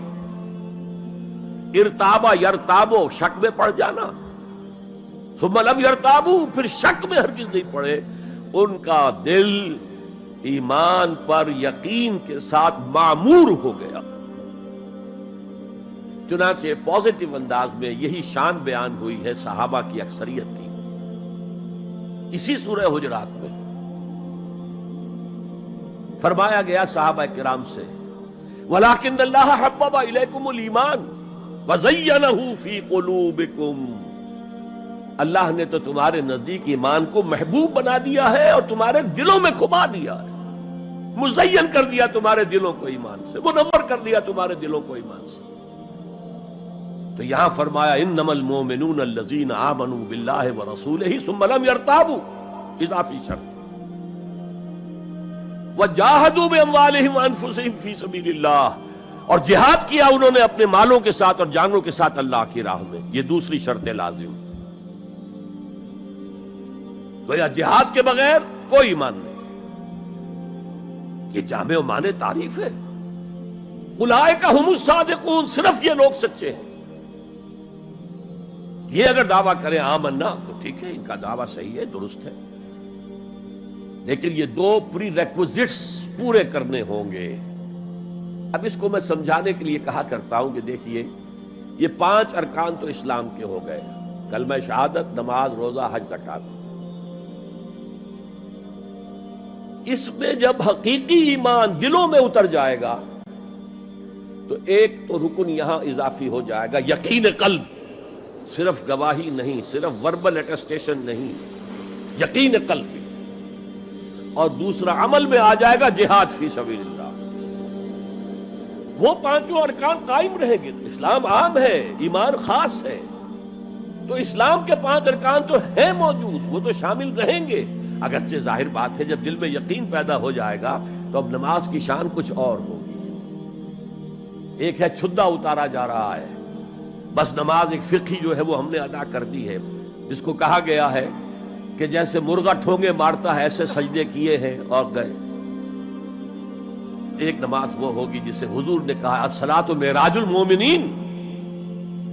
تو ایمان حقیقی کے ساتھ نماز کی شان کچھ اور ہوگی، اور ایک اس رسمی سے اسلام کے ساتھ نماز کی شان کچھ اور ہوگی. لیکن وہ 5 ارکان قائم رہیں گے، 2 کا اضافہ ہو جائے گا. شہادت کے بعد اس کے ساتھ یقین قلبی، اور ان 4 عبادات کے ساتھ جہاد فی سبیل اللہ. یہ جو رے آف لائٹ کا جو اسپیکٹرم بنتا ہے اسے پرزم میں سے جب گزارے تو 7 روشنیاں نظر آتی ہیں. وہ تو نظر آتی ہیں، 2 اور بھی ہیں جو نظر نہیں آتی. Ultraviolet, infrared. یہ الٹرا وائلٹ ہے اور یہ انفرا ریڈ ہے، جہاد والی، جس میں جانیں دینی پڑتی ہے، خون کا معاملہ بھی آتا ہے. یہ گویا کہ حقیقی ایمان کے 7 ارکان ہو جائیں گے، 5 جمع 2. تب وہ شخص مومن کہلانے کا مستحق ہوگا. قُلْ أَتُعَلِّمُونَ اللَّهَ بِدِينِكُمْ. اے نبی ان سے کہیے تم اللہ کو بتانا چاہتے ہو، جتلانا چاہتے ہو اپنا دین. میں چونکہ ہریانہ میں پیدا ہوا تھا، حصار میں، تو وہاں کی جو مقامی بولی تھی اس کی کچھ چیزیں یاد ہیں. تھوتھا چنا باجے گھنا. جو چنا اندر سے خالی ہو گیا، کیڑا کھا چکا ہے، اس کے اندر آواز زیادہ ہو جاتی ہے. خالی برتن زیادہ آواز دیتا ہے، برتن بھرا ہوا ہے تو ظاہر بات ہے ڈل ہو جائے گی. تو وہاں تھوتھا چنا، کھوکھلا چنا، باجے گھنا، اس کی آواز جو ہے زیادہ آتی ہے. تو جن کے دلوں میں وہ ایمان نہیں تھا وہ بڑھ چڑھ کر کے ہم دیکھیے جی ہم تو اسلام لے آئے، ہم تو بغیر لڑے بھڑے اسلام لے آئے. حضور ہمارے ساتھ تو خصوصی معاملہ ہونا چاہیے، ہمیں زکوٰۃ میں سے خصوصی حصہ ملنا چاہیے. یہ جو وہ جتلاتے تھے اپنے دین کو، تو فرمایا قُلْ أَتُعَلِّمُونَ اللَّهَ بِدِينِكُمْ. کیا اللہ کو اپنا دین جتلا رہے ہو؟ وَاللَّهُ يَعْلَمُ مَا فِي السَّمَاوَاتِ وَمَا فِي الْأَرْضِ. اللہ کو تو معلوم ہے جو کچھ آسمانوں میں ہے اور جو کچھ زمین میں ہے. وَاللَّهُ بِكُلِّ شَيْءٍ عَلِيمٌ. اللہ تو ہر چیز کا جاننے والا ہے. اگر حقیقی ایمان تمہارے دلوں میں تو اللہ کو معلوم ہے، اور جیسا ایمان تم لائے ہو اللہ جانتا ہے اس کو. آیا واقعی صدق دل کے ساتھ ہے، یا نفاق کے اور دھوکے کے ساتھ ہے، یا یہ کہ خالی اسلام ہے، 0 لیول ہے. یمنون علیک ان اسلموا. اے نبی یہ آپ پر احسان دھر رہے ہیں کہ ہم اسلام لے آئے. دیکھیے جی ہم نے تو اطاعت قبول کر لی. آپ نے قریش سے تو اتنی جنگیں کی ہیں، فلاں سے تو اتنی جنگیں کی ہیں، آپ کے ساتھی اتنے شہید بھی ہوئے، ہم نے تو جنگ نہیں کی، ہم ایسے ہی مان لے آئے ہیں. تو گویا کہ احسان ہے ہمارا. یمنون علیک، مننا یمنو احسان دھرنا. یمنون علیک ان اسلموا قل لا تمنوا علی اسلامکم. کہہ دیجئے مجھ پر اپنے اسلام کا احسان مت دھرو. بل اللہ یمن علیکم ان ہداکم للایمان. بلکہ اللہ تم پر احسان دھرتا ہے کہ تمہیں اسلام کا راستہ دکھا دیا ہے. تم اسلام میں آ گئے ہو تو ایمان کا راستہ تمہیں دکھا دیا ہے. اب عمل کرتے رہو گے تو ایمان پیدا ہو جائے گا. یہ میں نے عرض کیا تھا کہ یہ کیفیت اثبات الاسلام بغیر الایمان یہ مستقل نہیں ہے، یہ عارضی ہے. جب عمل کریں گے تو ایمان پیدا ہو جائے گا. تو بل اللہ یمن علیکم ان ہداکم للایمان ان کنتم صادقین. بلکہ اللہ کا احسان مانو کہ اس نے تمہیں اسلام کے راستے پر لا کر گویا کہ اس سڑک پر ڈال دیا ہے جو ایمان کی طرف لے جا رہی ہے. اگر تم اسلام کے بارے میں بھی سچے ہو، یعنی وہ لوگ نکل جائیں گے جو دھوکہ دینے کے لیے ایمان لا رہے تھے. ان اللہ یعلم غیب السماوات والارض. یقیناً اللہ جانتا ہے ہر پوشیدہ چیز کو جو آسمانوں کی ہے اور زمین کی ہے. اور یہ غیب کا لفظ ہماری نسبت سے ہے، نوٹ کر لیجئے اسے. اللہ کے لیے کوئی غیب نہیں ہے، سرے سے کوئی غیب. ہر شے اس کے لیے شہود ہے، ہر شے ہر آن اس کی نگاہوں کے سامنے. کوئی شے اس کے لیے غیب نہیں. یہ ریلیٹو ٹرم ہے جو ہمارے لیے غیب ہے. واللہ بصیر بما تعملون، اور جو کچھ تم کر رہے ہو اللہ اسے دیکھ رہا ہے. اچھا، اب پھر پہلی دو آیات کی طرف آ جائیے. اسلام ایمان علیحدہ چیز ہے. ایمان کی تعریف یقین قلبی دل میں، اور جہاد فی سبیل اللہ عمل. گویا کہ ان میں سے کوئی ایک چیز بھی نہیں ہے تو پھر مومن نہیں ہو تم. دل میں یقین نہیں تو مومن نہیں، عمل میں جہاد نہیں تو مومن نہیں. اب اسی کو دوسرے مقام سے جو میں نے آیات پڑھی تھی، سورہ صف کی آیت نمبر 10-11، یا ایھا الذین آمنوا هل ادلکم علی تجارۃ تنجیکم من عذاب علیم. اہل ایمان، کیا میں تمہاری رہنمائی کروں اس تجارت کی جانب جو تمہیں جہنم کے عذاب سے بچا دے، نجات دے دے. سوال یہ انداز، یہ قرآن کا بھی انداز ہے، حضور کا بھی انداز تھا. پہلے سوال کیا جائے تاکہ اذہان سوچنے کی طرف آمادہ ہو جائے، تیار ہو جائیں کہ اب آگے کیا بات آ رہی ہے. حضور بھی سوال کیا کرتے تھے، اتدرون من المفلس، تم جانتے ہو مفلس کسے کہتے ہیں؟ اکثر و بیشتر صحابہ کا جواب ہوتا تھا اللہ ورسولہ عالم، اللہ اور اس کا رسول بہتر جانتے ہیں. پھر حضور دوبارہ پوچھتے تھے تو اپنی اپنی سمجھ کے مطابق جواب دیتے تھے. المفلس عندنا ما لا درہم لہ ولا دینارا. حضور ہم مفلس اسی کو سمجھتے ہیں جس کے پاس نہ درہم ہے نہ دینار ہے. فرمایا نہیں، میری امت کا مفلس وہ ہوگا جو قیامت میں حاضر ہوگا تو نمازوں کی بھی بہت بڑی گٹھری لے کر آئے گا، روزے بھی ہوں گے، عمرے بھی ہوں گے، حج بھی ہوں گے، نیکیوں کی بہت بڑی بڑی گانٹھیں ساتھ ہوں گی، لیکن حقوق العباد میں اس نے کوتاہی کی ہوگی.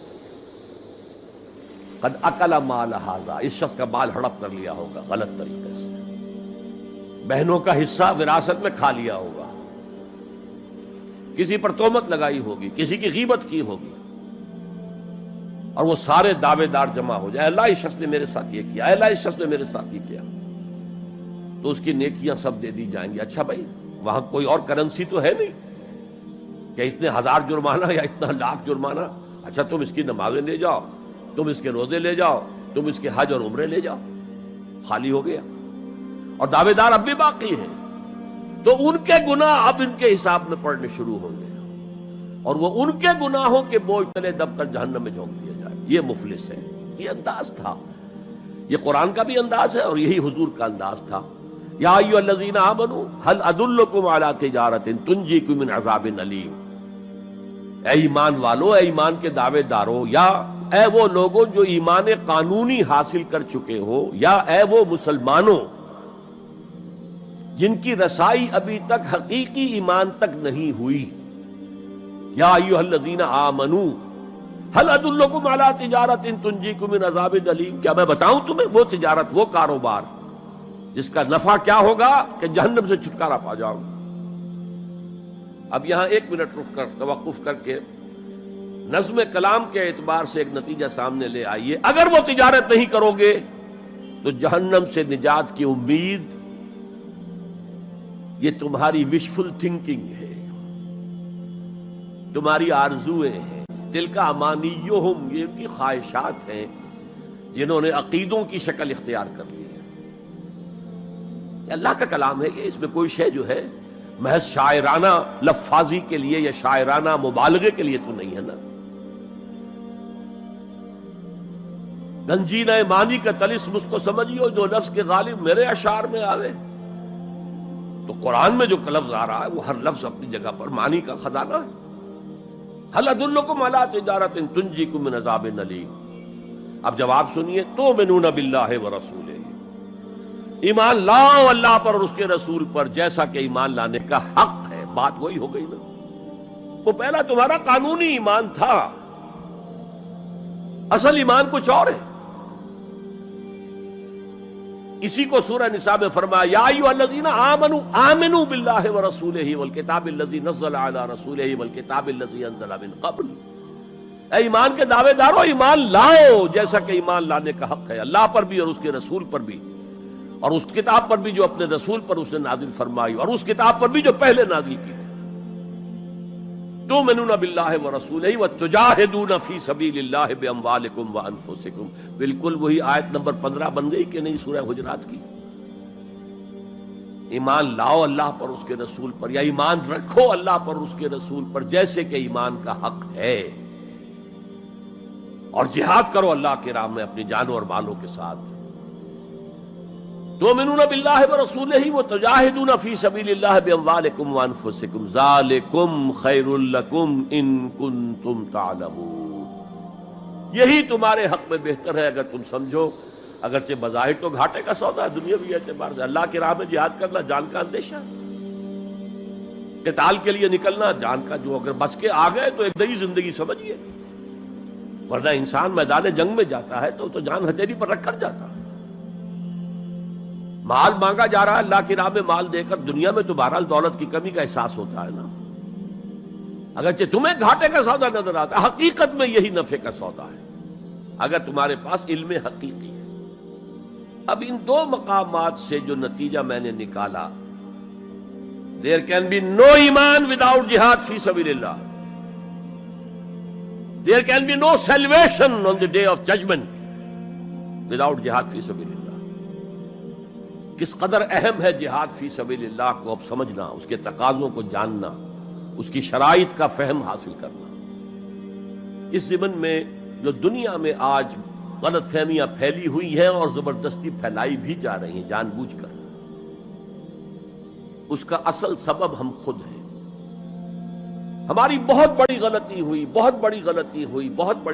ہوئی کہ ہم نے جہاد اور قتال کو ہم مانی قرار دے دیا. یہ بھی جوڑا وہی ہے، عام اور خاص، لیکن جہاد اور قتال یہ ہم مانی نہیں ہے، سینونیمس نہیں ہے. اسی لیے میں نے سورہ صفی کی آیت نمبر 4 بھی آپ کو سنائی. اب یہ اس اعتبار سے جہاد اور قتال فی سبیل اللہ پر قرآن مجید کی جامع ترین صورت ہے. کل 14 آیتیں، اس میں جہاد فی سبیل اللہ کا ذکر بھی ہے، یہ آیت نمبر 11 کے اندر، اور آیت نمبر 4 میں قتال فی سبیل اللہ کا حکم بھی ہے. ان اللہ یحب الذین یقاتلون فی صفا کانہم بنیان مرصوص. اللہ کو محبوب تو وہ بندے ہیں اس کے جو اس کی راہ میں جنگ کرتے ہیں صفیں باندھ کر، گویا کہ سیسا پلائی ہوئی دیوار ہے. قتال فی سبیل اللہ، جہاد فی سبیل اللہ، دو اصطلاحات ہیں، ان کا مفہوم بالکل ایک تو نہیں ہو سکتا. ہمارے ہاں ان دونوں کو مترادف قرار دے دیا. اس کے نتائج کیا نکلے؟ قتال ہر وقت تو ہوتا ہی نہیں، لہذا جہاد ثانوی شے ہو گیا، اس کی اہمیت ہی نہیں رہی ہے. وہ جو بیک برنر کی جگہ ہوتی ہے وہاں رکھ دیا گیا. بعض لوگوں نے ایک اور غلطی کی اس کے برعکس، جہاد کی اہمیت کے پیش نظر انہوں نے اسے ارکان اسلام میں داخل کر دیا. یہ بہت بڑی جسارت ہے، اس لیے کہ متفقون علیہ حدیث حضرت عبداللہ ابن عمر سے میں سنا چکا ہوں 5 ارکان اسلام کے، اور حدیث جبرائیل میں اسلام کی ڈیفینیشن وہی 5 چیزیں، 6ٹھی چیز داخل کرنے کا کسی کو حق نہیں. ارکان اسلام میں جہاد فی سبیل اللہ شامل ہے، ارکان ایمان میں شامل ہے. There can be no ایمان without جہاد فی سبیل اللہ، and there can be no salvation. نجات کا کوئی امکان نہیں ہے اگر جہاد فی سبیل اللہ. ہم نے مترادف بنا کر ایک طرف تو سیکنڈری حیثیت دے دی اس کو، اور اس سے ستم بالائے ستم مسلمان جنگ کرے وہ جہاد فی سبیل اللہ ہے. مسلمان بادشاہ ہے، زانی ہے، شرابی ہے، بدماش ہے، عیاش ہے، اور وہ صرف کسی اپنے پڑوسی غیر مسلم ملک پر حملہ کر رہا ہے تاکہ اس کی ریونیوز بڑھ جائیں، اس کی آمدنی بڑھ جائے، اس کی عیاشیوں کا میں اضافہ ہو جائے، وہ اور زیادہ بڑے محل بنائے، تو اس کی جنگ جہاد فی سبیل اللہ ہوگی. ہم نے بدنام کیا جہاد فی سبیل اللہ. اب غیر مسلم تو یہ سب کچھ دیکھتے ہیں، جہاد کسے کہتے ہیں؟ اسی کے اعتبار سے پھر مفہوم ان کے سامنے آتا. یہ مغالطہ ہم نے ڈالا، اس کے نتائج آج ہم بھگت رہے ہیں. اب سمجھیے مثبت طور پر جہاد فی سبیل اللہ ہے کیا، اس کے مراحل کیا ہیں. ایک 9 سٹوریڈ بلڈنگ کا آپ تصور کریں گے جس کی اس نویں منزل پر جا کر قتال آئے گا، اس سے پہلے نہیں. لیکن اس سے بھی پہلے لفظی معنی کیا ہے جہاد کے؟ جہاد کا لفظ بنا جوہد سے. جوہد کے معنی کوشش، جد و جہد اردو میں عام بولتے ہیں، اور آج کے عنوان میں بھی جد و جہد ہی کا لفظ استعمال ہوا ہے. لیکن جیسا کہ میں نے کہا تھا، مختلف ابواب میں آنے سے معنی بدلتے ہیں. جہاد یا مجاہدہ، جوہد یک طرفہ ہے، کوشش، کسی کام کے لیے آپ کوشش کر رہے ہیں. To exert yourself for something, for some objective. لیکن جہاد یا مجاہدہ بنے گا جبکہ دو افراد ایک دوسرے کے مقابلے میں آ کر کوشش کر رہے ہیں، رساکشی ہو رہی ہے. لہذا کوشش اور کشاکش، اس میں جو فرق ہے، رساکشی، ایک ٹیم ادھر ہے ایک ادھر ہے، وہ رسے کو ادھر کھینچ رہی ہے وہ ادھر کھینچ رہی ہے، یہ دو طرفہ عمل ہے جہاد یا مجاہدہ. اسی طریقے سے قتل اور مقاتلہ یا قتال، کوئی شخص جا رہا تھا، آپ نے شوٹ کر دیا، یہ قتل ہے، یک طرفہ عمل ہے. دو فوجیں آمنے سامنے ہیں، یہ ان کو قتل کرنا چاہتے ہیں وہ ان کو قتل کرنا چاہتے ہیں، یہ قتال ہے، یہ جنگ ہے. یا مقاتلہ ہے، دونوں مصدر ہیں یہ، جوہد، کوشش. اچھا انگریزی میں آپ کیا کہیں گے؟ To strive for something, کسی چیز کے لیے کوشش کرنا. اور جہاد کیا ہوگا؟ To struggle against something, وہ اگینسٹ ہوگا، اسٹرگل، محنت. اس فرق کو ذہن میں رکھیے. جوہد کوشش، ٹو اسٹرائیو کوشش کرنا. جہاد کشاکش، کھینچ تان، جہاں جوہد کے مقابلے میں آ جائے. وہ اس کو ناکام کرنے کی کوشش کرے، یہ اس کو ناکام کرنے کی کوشش کرے. ایک ویکنسی ڈکلیئر ہوئی ہے، اب آپ پورا زور لگا رہے ہیں، جو سفارش ہو سکے، جو کچھ ہو سکے کسی طریقے سے مجھے ملے. ایک اور شخص بھی زور لگا رہا ہے، یہ آپ کا جہاد ہو رہا ہے. اور قتل یک طرفہ عمل ہے، قتال جنگ ہے، دو طرفہ. اب دیکھیے یہ جو جہاد ہے یہ اس کائنات کی سب سے بڑی حقیقت ہے.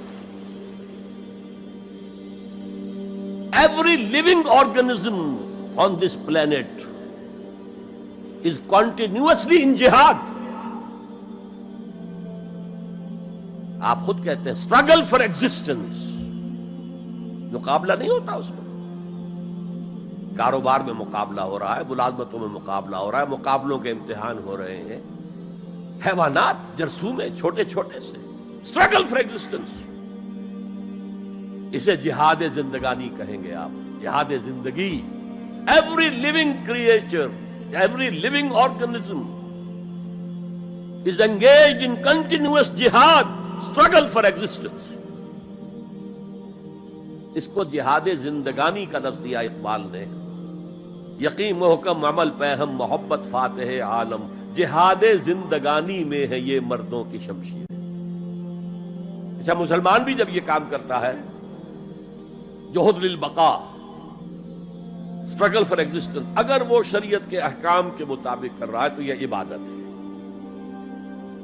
اگر حرام ذریعے استعمال کر رہا ہے، غلط ذریعے استعمال کر رہا ہے، دھوکہ دے رہا ہے، جھوٹی قسمیں کھا رہا ہے، تو یہ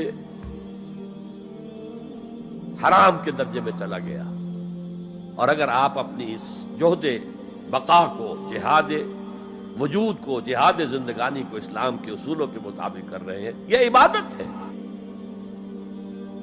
حضور نے فرمایا القاسم و حبیب اللہ، جو شخص محنت کر کے کماتا ہے وہ اللہ کا ساتھی ہے، اللہ کا دوست ہے، حبیب اللہ. اور سب سے بہترین کھانا بتایا وہ ہے رزق جو اپنے ہاتھ کی کمائی سے ہو، محنت، مشقت.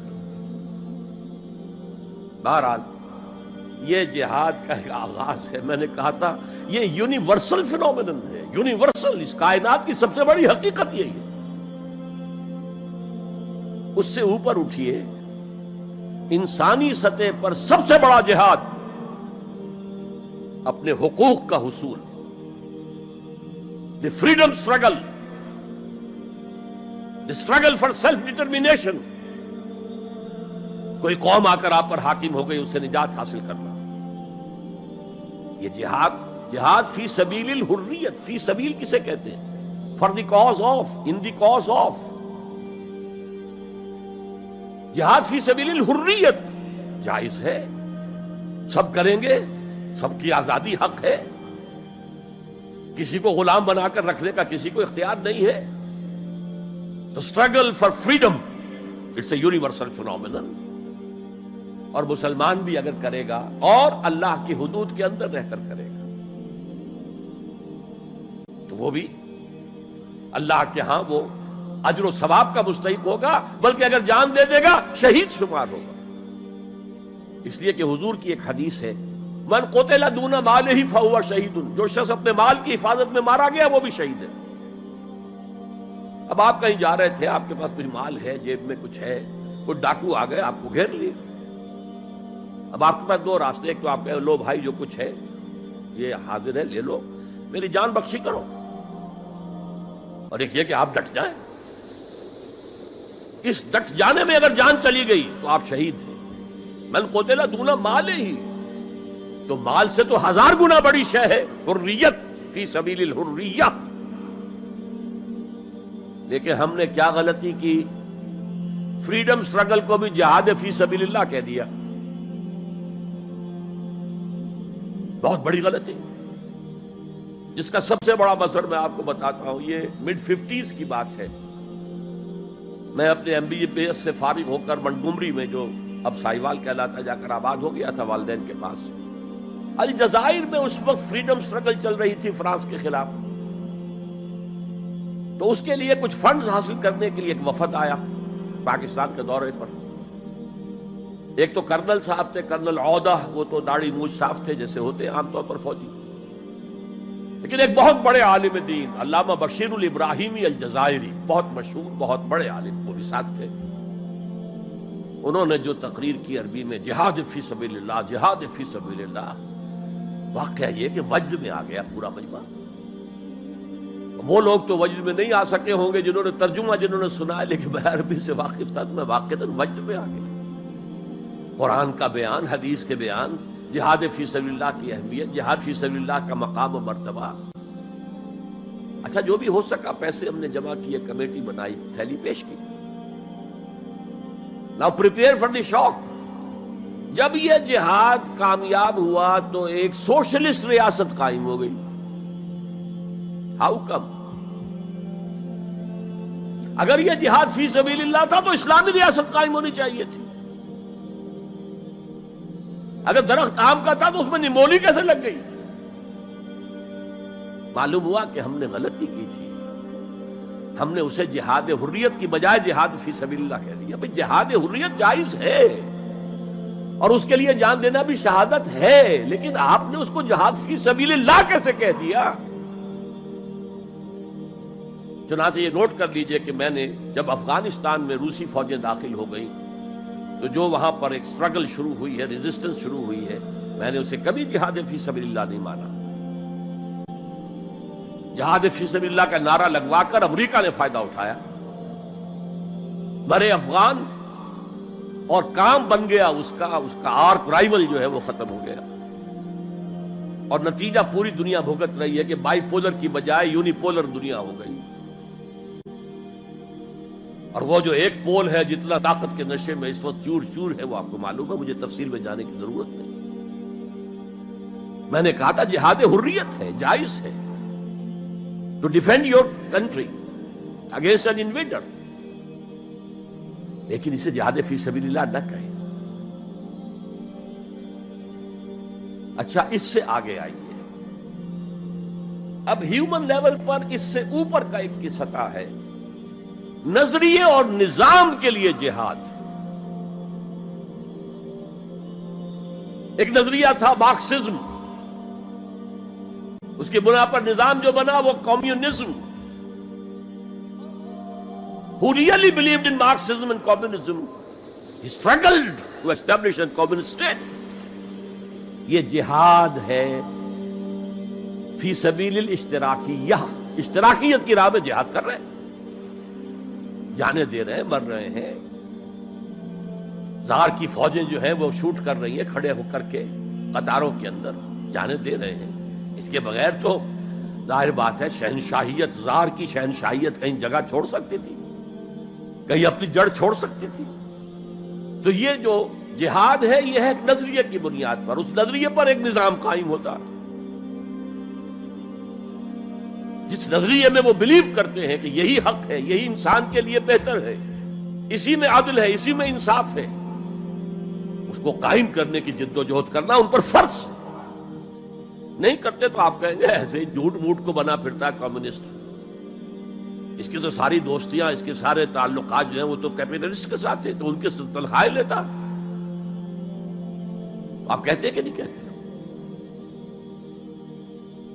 یہ ہے جہاد، اگر وہ نظریہ ایمان ہے اور نظام اسلام ہے، اس کے لیے جو جہاد ہوگا وہ جہاد فی سبیل اللہ ہے۔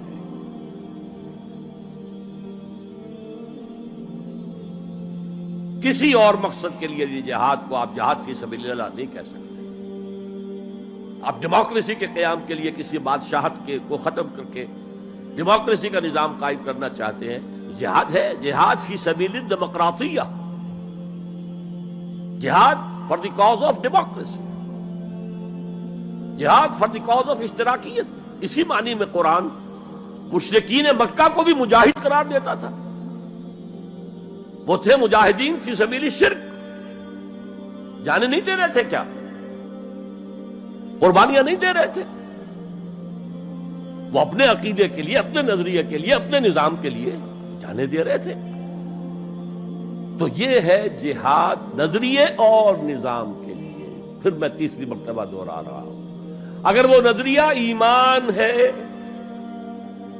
اور نظام اسلام کا ہے، قائم کرنا پیش نظر ہے، تو وہ ہے جہاد فی سبیل اللہ۔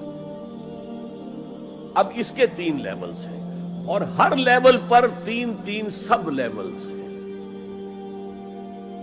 سب سے پہلا جہاد فی سبیل اللہ کا مرحلہ ہے کہ ایمان دل میں آ گیا تو ایک کشاکش اندر شروع ہو جائے گی۔ میں اگر فرائیڈ کی اصطلاح استعمال کروں تو ایگو اور اڈ یا لبیڈو میں تصادم ہوگا۔ آپ کے نفس کی خواہش کچھ اور ہے، ایمان کہتا ہے غلط، کشاکش ہوگی کہ نہیں؟ یہ اندرونی جہاد ہے اپنے نفس کے خلاف۔ جیسے فرعون نے کہا تھا الیس لی ملک مصر وہذہ الانہار تجری من تحتی، کیا میں بادشاہ نہیں ہوں مصر کا؟ مصر کی حکومت میری نہیں ہے؟ اور کیا یہ ساری نہریں جو ہیں میرے نظام کے تحت نہیں چل رہی؟ اسی طرح برا نہ مانیے، ہمارا نفس کہتا ہے یہ جسم میرا ہے، میری ملکیت ہے، اٹس مائی ڈومین، میری خواہش پوری کرنی ہوگی۔ جیسے اس نے کہا میں نہیں جانتا کوئی خدا ہے میرے سوا اور میرے اوپر، میں نہیں مانتا، نفس بھی کہتا میں نہیں ماننے کو تیار، کیا حلال ہے کیا حرام ہے، کیا جائز ہے کیا ناجائز، میری خواہش پوری کرو۔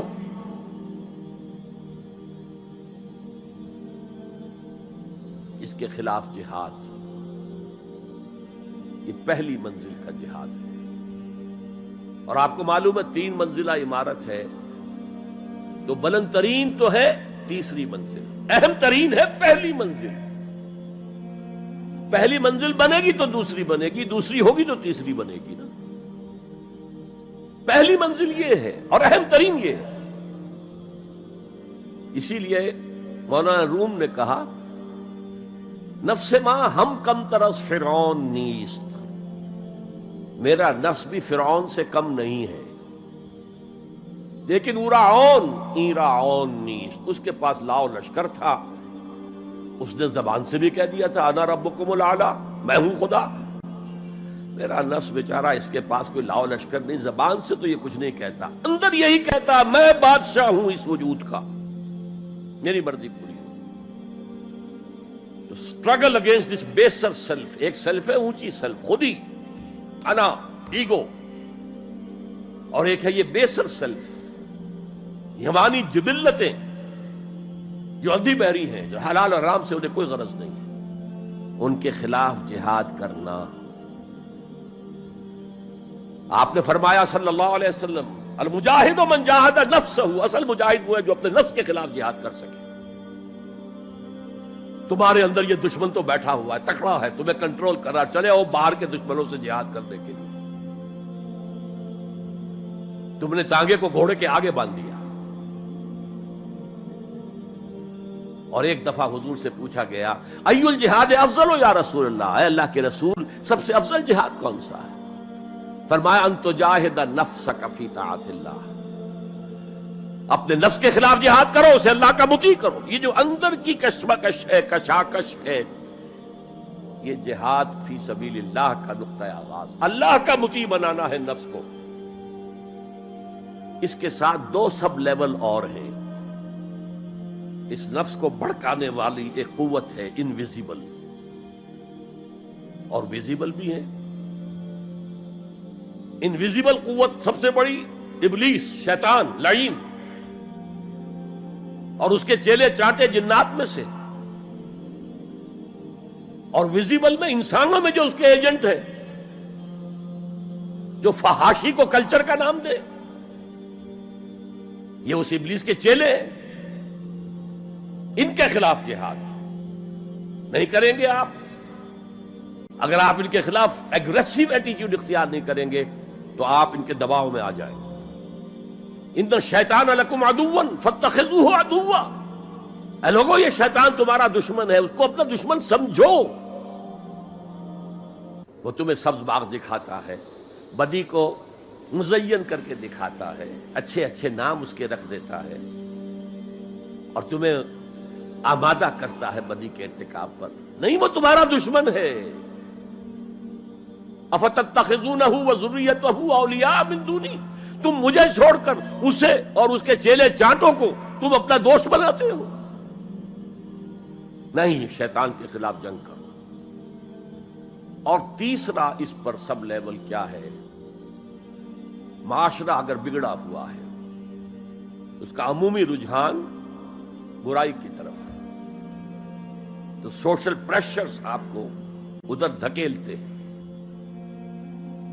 جیسے کہ اگر کوئی موب جا رہا ہے تو اس کے ساتھ چلنا تو بہت آسان ہے، وہ خود ہی آپ کو دھکیلتا ہوا لے جائے گا۔ اس کے خلاف چلنا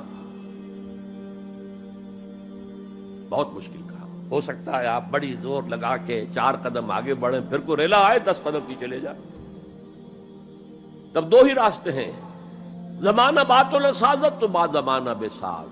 یا تو پیسو معاملہ ہے، زمانہ تمہارے ساتھ سازگاری نہیں کرتا، چھوڑو تم زمانے کے ساتھ سازگاری اختیار کر لو، چلو تم ادھر کو ہوا ہو جدھر کی۔ ایک یہ ہے کہ نہیں، زمانہ بات و سازت تو بعد زمانہ ستیس۔ زمانہ اگر تمہارے ساتھ سازگاری نہیں کر رہا تو زمانے سے جنگ کرو، لڑو، ریزسٹ کرو۔ تو 3 جہاد ہو گئے فرسٹ لیول کے، 3 سب لیولز۔ نفس امارہ، اڈ، لیبیڈو، نفس حیوانی کے خلاف جہاد، اس کو بھڑکانے والے، وسوسہ اندازی کرنے والے، اس میں پھونکے مارنے والے، شیطان اور اس کی ذریت مانوی اور ذریت نسلی، جنات اور انسانوں میں جو اس کے ایجنٹ ہیں، ان کے خلاف جہاد، معاشرے کے خلاف ایک سٹرگل۔ اب یہ 3 جہاد آپ نے کر لیے، اللہ توفیق دے ہم میں سے ہر ایک کو۔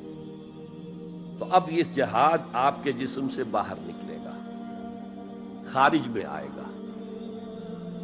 دوسری منزل ہے نظریاتی تصادم۔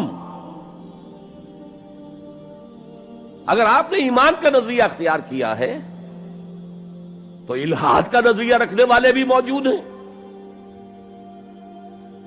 آپ نے توحید کے نظریے کو اختیار کیا ہے تو مشرکانہ عقائد رکھنے والے بھی موجود ہیں۔ They are bound to resist۔ اس کے خلاف جہاد کرنا ہوگا، محنت کرنی ہوگی، اپنی بات کو دلائل سے ثابت کرنا ہوگا، اپنی بات کو اچھے انداز میں حسن اسلوب سے لوگوں کے دلوں تک پہنچانا ہوگا۔ ظاہر بات ہے وقت لگے گا، جان کھپے گی، اور اگر آپ انتہائی سنسیئر ہیں، یہ آپ کا ایک لائف لانگ اور ہول ٹائم جو ہے آپ کی انگیجمنٹ ہوگی ہے. اینڈ ٹائم از منی. جہاد بالمال، جہاد بالنفس، یہ ہے دعوت و تبلیغ کہہ لیں اسے، اپنے نظریات کو پھیلانا کہہ لیں. آخر مارکسسٹ نے اپنے نظریات کو پھیلایا پہلے پیور فلسفی کی سطح پر، ٹاپ انٹلیکچوئلز کو دنیا کے انہیں پوزیس کیا. اس کے بعد ادب کے ذریعے سے، ڈراموں کے ذریعے سے، شاعری کے ذریعے سے، افسانوں کے ذریعے سے وہ فکر جو تھا طبقاتی شعور، کلاس کانشسنس کا شعور پیدا کیا. اور ہوتے ہوتے یہاں تک کہ ریڑی والے کی زبان پر بھی لفظ آ گیا استحصال. او اتنا ثقیل عربی لفظ، استحصال کر رہے ہیں. یہ سارا کام یوں ہی تو نہیں ہو گیا. کتنے ادیبوں نے، کتنے ڈرامہ نویسوں نے، کتنے شاعروں نے اس فلسفے کو پھیلایا ہوا. اچھا، اس کے بھی 3 سب لیولز ہیں. ہر انسانی معاشرہ 3 سطح کے لوگوں پر مشتمل ہے. ایک انٹلیکچوئل مائنورٹی ہوتی ہے، انٹیلیجنسیا ہوتا ہے، یا جسے ایک اور اصطلاح میں کہتے ہیں brain trust of the society. They control direction and destination of the society. ہوتے ہیں مائنورٹی، مائنیوٹ مائنورٹی، لیکن ان کا اور پوری قوم کا جو باہمی رشتہ ہے وہ کیا ہے؟ جیسے یہ دماغ اور پورا جسم. میری ٹانگیں مجھے لے کر چل سکتی ہیں، دوڑ سکتی ہیں، اگرچہ اب میں دوڑ نہیں سکتا گھٹنوں کے آپریشن کے بعد، لیکن بہرحال دوڑا بھی کرتا تھا. لیکن کدھر جانا ہے اس کا فیصلہ یہاں ہوتا ہے. یہ صلاحیت ٹانگوں میں نہیں ہے. ہاں، یہاں سے فیصلہ ہو دوڑو، دوڑیں گے. ہاتھ پکڑ سکتا ہے کسی چیز کو، کس کو پکڑے کس کو نہ پکڑے. ہو سکتا ہے کہ آپ نے ہاتھ بڑھا بھی دیا ہو، کسی کو لکڑی سوکھی سمجھ کر آپ جو ہے جنگل کے اندر سے ایندھن جمع کر رہے ہیں، اچانک آنکھ نے دیکھا وہ تو حرکت کر رہی ہے، فوراً اطلاع گئی، ارے یہ تو سانپ معلوم ہوتا ہے، یہاں سے حکم آیا ہاتھ کھینچ لو، فوراً کھینچ لیا. تو کنٹرول تو یہ کر رہا ہے نا. ماسز کسی معاشرے کی نہ ڈائریکشن معین کر سکتے ہیں، نہ اس کی ڈیسٹینیشن کا فیصلہ کر سکتے ہیں. یہ اس کا انٹیلیجنسیا ہے، یہ اس کا برین ٹرسٹ ہے، یہ اس کا انٹلیکچوئل ایلیٹ ہے. لہذا اس نظریاتی تصادم میں بھی پرائرٹی نمبر 1 وہ طبقہ ہے. اگر وہ آپ کے نظریات کے قائل نہیں ہوں گے، حامل نہیں ہوں گے، there can be no collective change in this society. افراد کچھ مل جائیں گے آپ کو، افراد کے اندر ہوتے ہیں جو قبول کر لیتے بس، لیکن معاشرہ ان کے کنٹرول میں. اور اس سطح کے لوگوں کو دعوت دینا، تبلیغ کرنا آسان کام نہیں. آپ کو دلیل سے بات کرنی ہوگی، آپ کو ان کے نظریات کا تجزیہ کرنا ہوگا، اس میں کتنا حصہ غلط ہے، کتنا صحیح ہے. ان کے دماغوں میں مارکسزم گھسا ہوا ہے، ان کے دماغوں میں فرائیڈزم گھسا ہوا ہے، ان کے دماغوں میں ڈارونزم گھسا ہوا ہے، ان کے دماغوں میں لاجیکل پازیٹیوزم گھسا ہوا ہے. ہاں، کچھ لوگ رہے ہیں آئیڈیلسٹ بھی. ایک ہندوستان میں مسلمان پیدا ہوا آئیڈیلسٹ فلسفی علامہ اقبال، اور دوسرے ہندو رادھا کرشنن، بہت بڑے آئیڈیلسٹ، اس میں کوئی شک نہیں. اور ان کو اللہ نے لمبی عمر بھی دی، تو انہوں نے جو تصانیف فلسفے پر لکھی ہیں علامہ اقبال نہیں لکھ پائے. تو یہ جو طبقہ ہے یہ عام واعظ و نصیحت سے اثر قبول نہیں کرتا. Because there is a barrier in their minds, in their brains. You have to pierce through that barrier, and only then you can approach their hearts. ان کے دلوں تک رسائی نہیں ہو سکتی براہ راست جب تک کہ یہ خول جو ہے، یہ نظریاتی خول، اس کو پیئرس نہ کیا جائے. اور اس کو پیئرس کرنا آسان نہیں ہے. کچھ ذہین نوجوان، فطین نوجوان، اعلیٰ صلاحیتوں والے نوجوان اپنی پوری زندگی اسی کام کے لیے وقف کریں کہ ایک طرف ان جدید علوم و نظریات کو گہرائی میں اتر کر پڑھنا ہے اور سمجھنا ہے. جب تک آپ ان نظریات کو جانیں گے نہیں، نفی کیسے کریں گے؟ آپ کیسے آج تجزیہ کریں گے کہ اس میں یہ حصہ صحیح ہے یہ حصہ غلط ہے؟ اور دوسری طرف قرآن کی گہرائی میں غوطہ زنی کرنی ہے تاکہ ہدایت جو اللہ کی آئی ہوئی ہے اس کو آپ اچھی طرح سمجھیں، اور پھر اس نور کی روشنی میں پھر آپ لوگوں کو ان چیزوں کے خلاف متنبع کریں کہ اس میں یہ غلطی ہے، اس میں یہ غلطی ہے، اکنامکس کی یہ تھیوری غلط ہے، باطل ثابت ہو چکی ہے، ڈارونزم جو ہے وہ بایولوجی کے میدان میں شکست دیا جا چکا ہے۔ لیکن یہ کہ یہ تو کام کرنا جو ہے it's a lifelong affair. اب ظاہر بات ہے آپ کے علم میں شاید ہو کہ جب مارکس کتاب لکھ رہا تھا داس کیپیٹال تو اسے فاقے آ رہے تھے، اسے کچھ سپورٹ کرتا تھا اینجلز، لیکن یہ کہ کچھ عرصہ ایسے بھی ہوا ہے کہ وہ بھی سپورٹ نہیں کر سکتا، لیکن پھر اس کی کتاب نے دنیا کو پوزیس کیا ہے، اس کے فلسفے نے لوگوں کو اپنی گرفت میں لیا ہے، تبھی تو پھر انقلاب برپا ہوا۔ اسی طریقے سے جب تک کہ کچھ نوجوان اسے اپنا پوری زندگی کا کیریئر نہیں بنائیں گے، اس کا کوئی امکان نہیں ہے کہ اس طبقے میں آپ کوئی ڈینٹ بھی ڈال سکے۔ اور اگر یہ نہیں ہوگا تو society as a whole, the state as a whole will never accept any change. اس سے نیچے آئیے، عوام الناس، ان کے دماغ کلین سلیٹ کی طرح ہے، اس میں نہ کوئی خناس ڈارونزم کا بھرا ہوا ہے، نہ فرائیڈزم کا ہے، نہ مارکسزم کا ہے، کچھ بھی نہیں، کلین سلیٹ ہے۔ اس کو واعظ و نصیحت کے ذریعے سے ایسی بات جو از دل خیزت بر دل ریزت، دل سے اٹھے دل پہ اتر جائے، سادہ ترین زبان میں بھی بات کرو وہ قبول کریں گے، بس صرف اس کی ایک شرط ہے، آپ کا عمل بھی گواہی دے رہا ہو کہ آپ واقعی جو کہہ رہے ہیں اس پر خود بھی عمل پیرا ہے۔ یہ اگر پہلی منزل آپ سر کر آئے ہیں تب تو ٹھیک ہے، اگر پہلی منزل آپ نے سر نہیں کی اور آپ شروع ہو گئے مبلغ کی حیثیت سے، تو ایسا مبلغ جو ہے وہ اسلام کو بدنام کرے گا۔ وَمَنْ أَحْسَنُ قَوْلًا مِّمَّنْ دَعَا إِلَى اللَّهِ وَعَمِلَ صَالِحًا وَقَالَ إِنَّهُ مِنَ الْمُسْلِمِينَ۔ اس شخص سے بہتر بات اور کس کی ہوگی جو اللہ کی طرف بلائے اور عمل نیک کرے اور کہے کہ میں بھی مسلمانوں میں سے ہوں، میں بھی کوئی بڑا اونچا آدمی نہیں ہوں، کوئی بہت اعلیٰ تم سے برتر نہیں ہوں، کہ خاص لیول پر جب انسان دینی اعتبار سے پہنچ جاتا ہے تو اب سب سے بڑا فتنہ جو لاحق اسے ہو سکتا ہے وہ تکبر کا ہے، دوسروں کو بنظر استحقار دیکھنا۔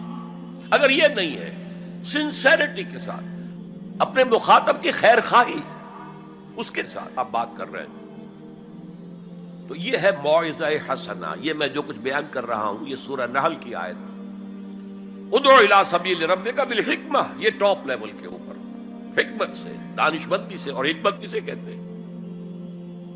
عقل کا سفر فطرت کی رہنمائی میں، اس کا نتیجہ حکمت ہے۔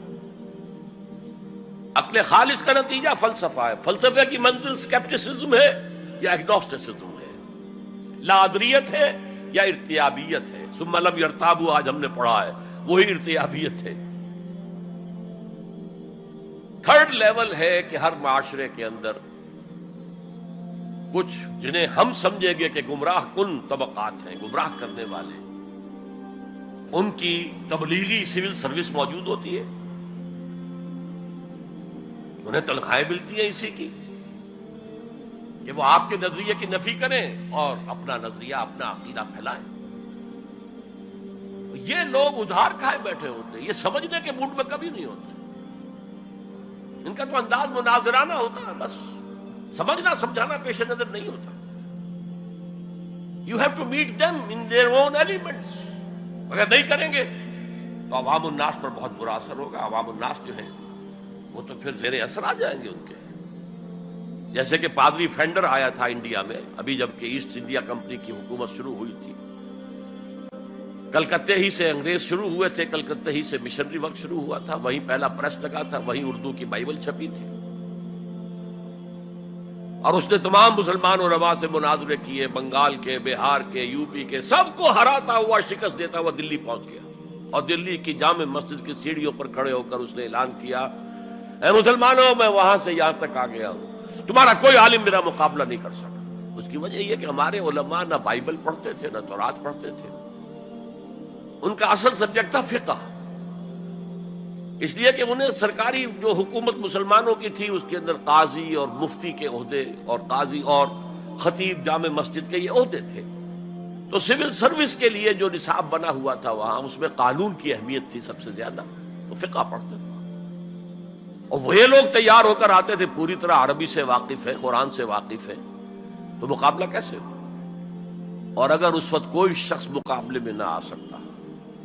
ایک تو عجیب بات نوٹ کیجئے کہ اس وقت اسلام اور توحید کا دفاع کرنے والا سب سے بڑا ایک ہندو تھا، Raja Ram Mohan Roy.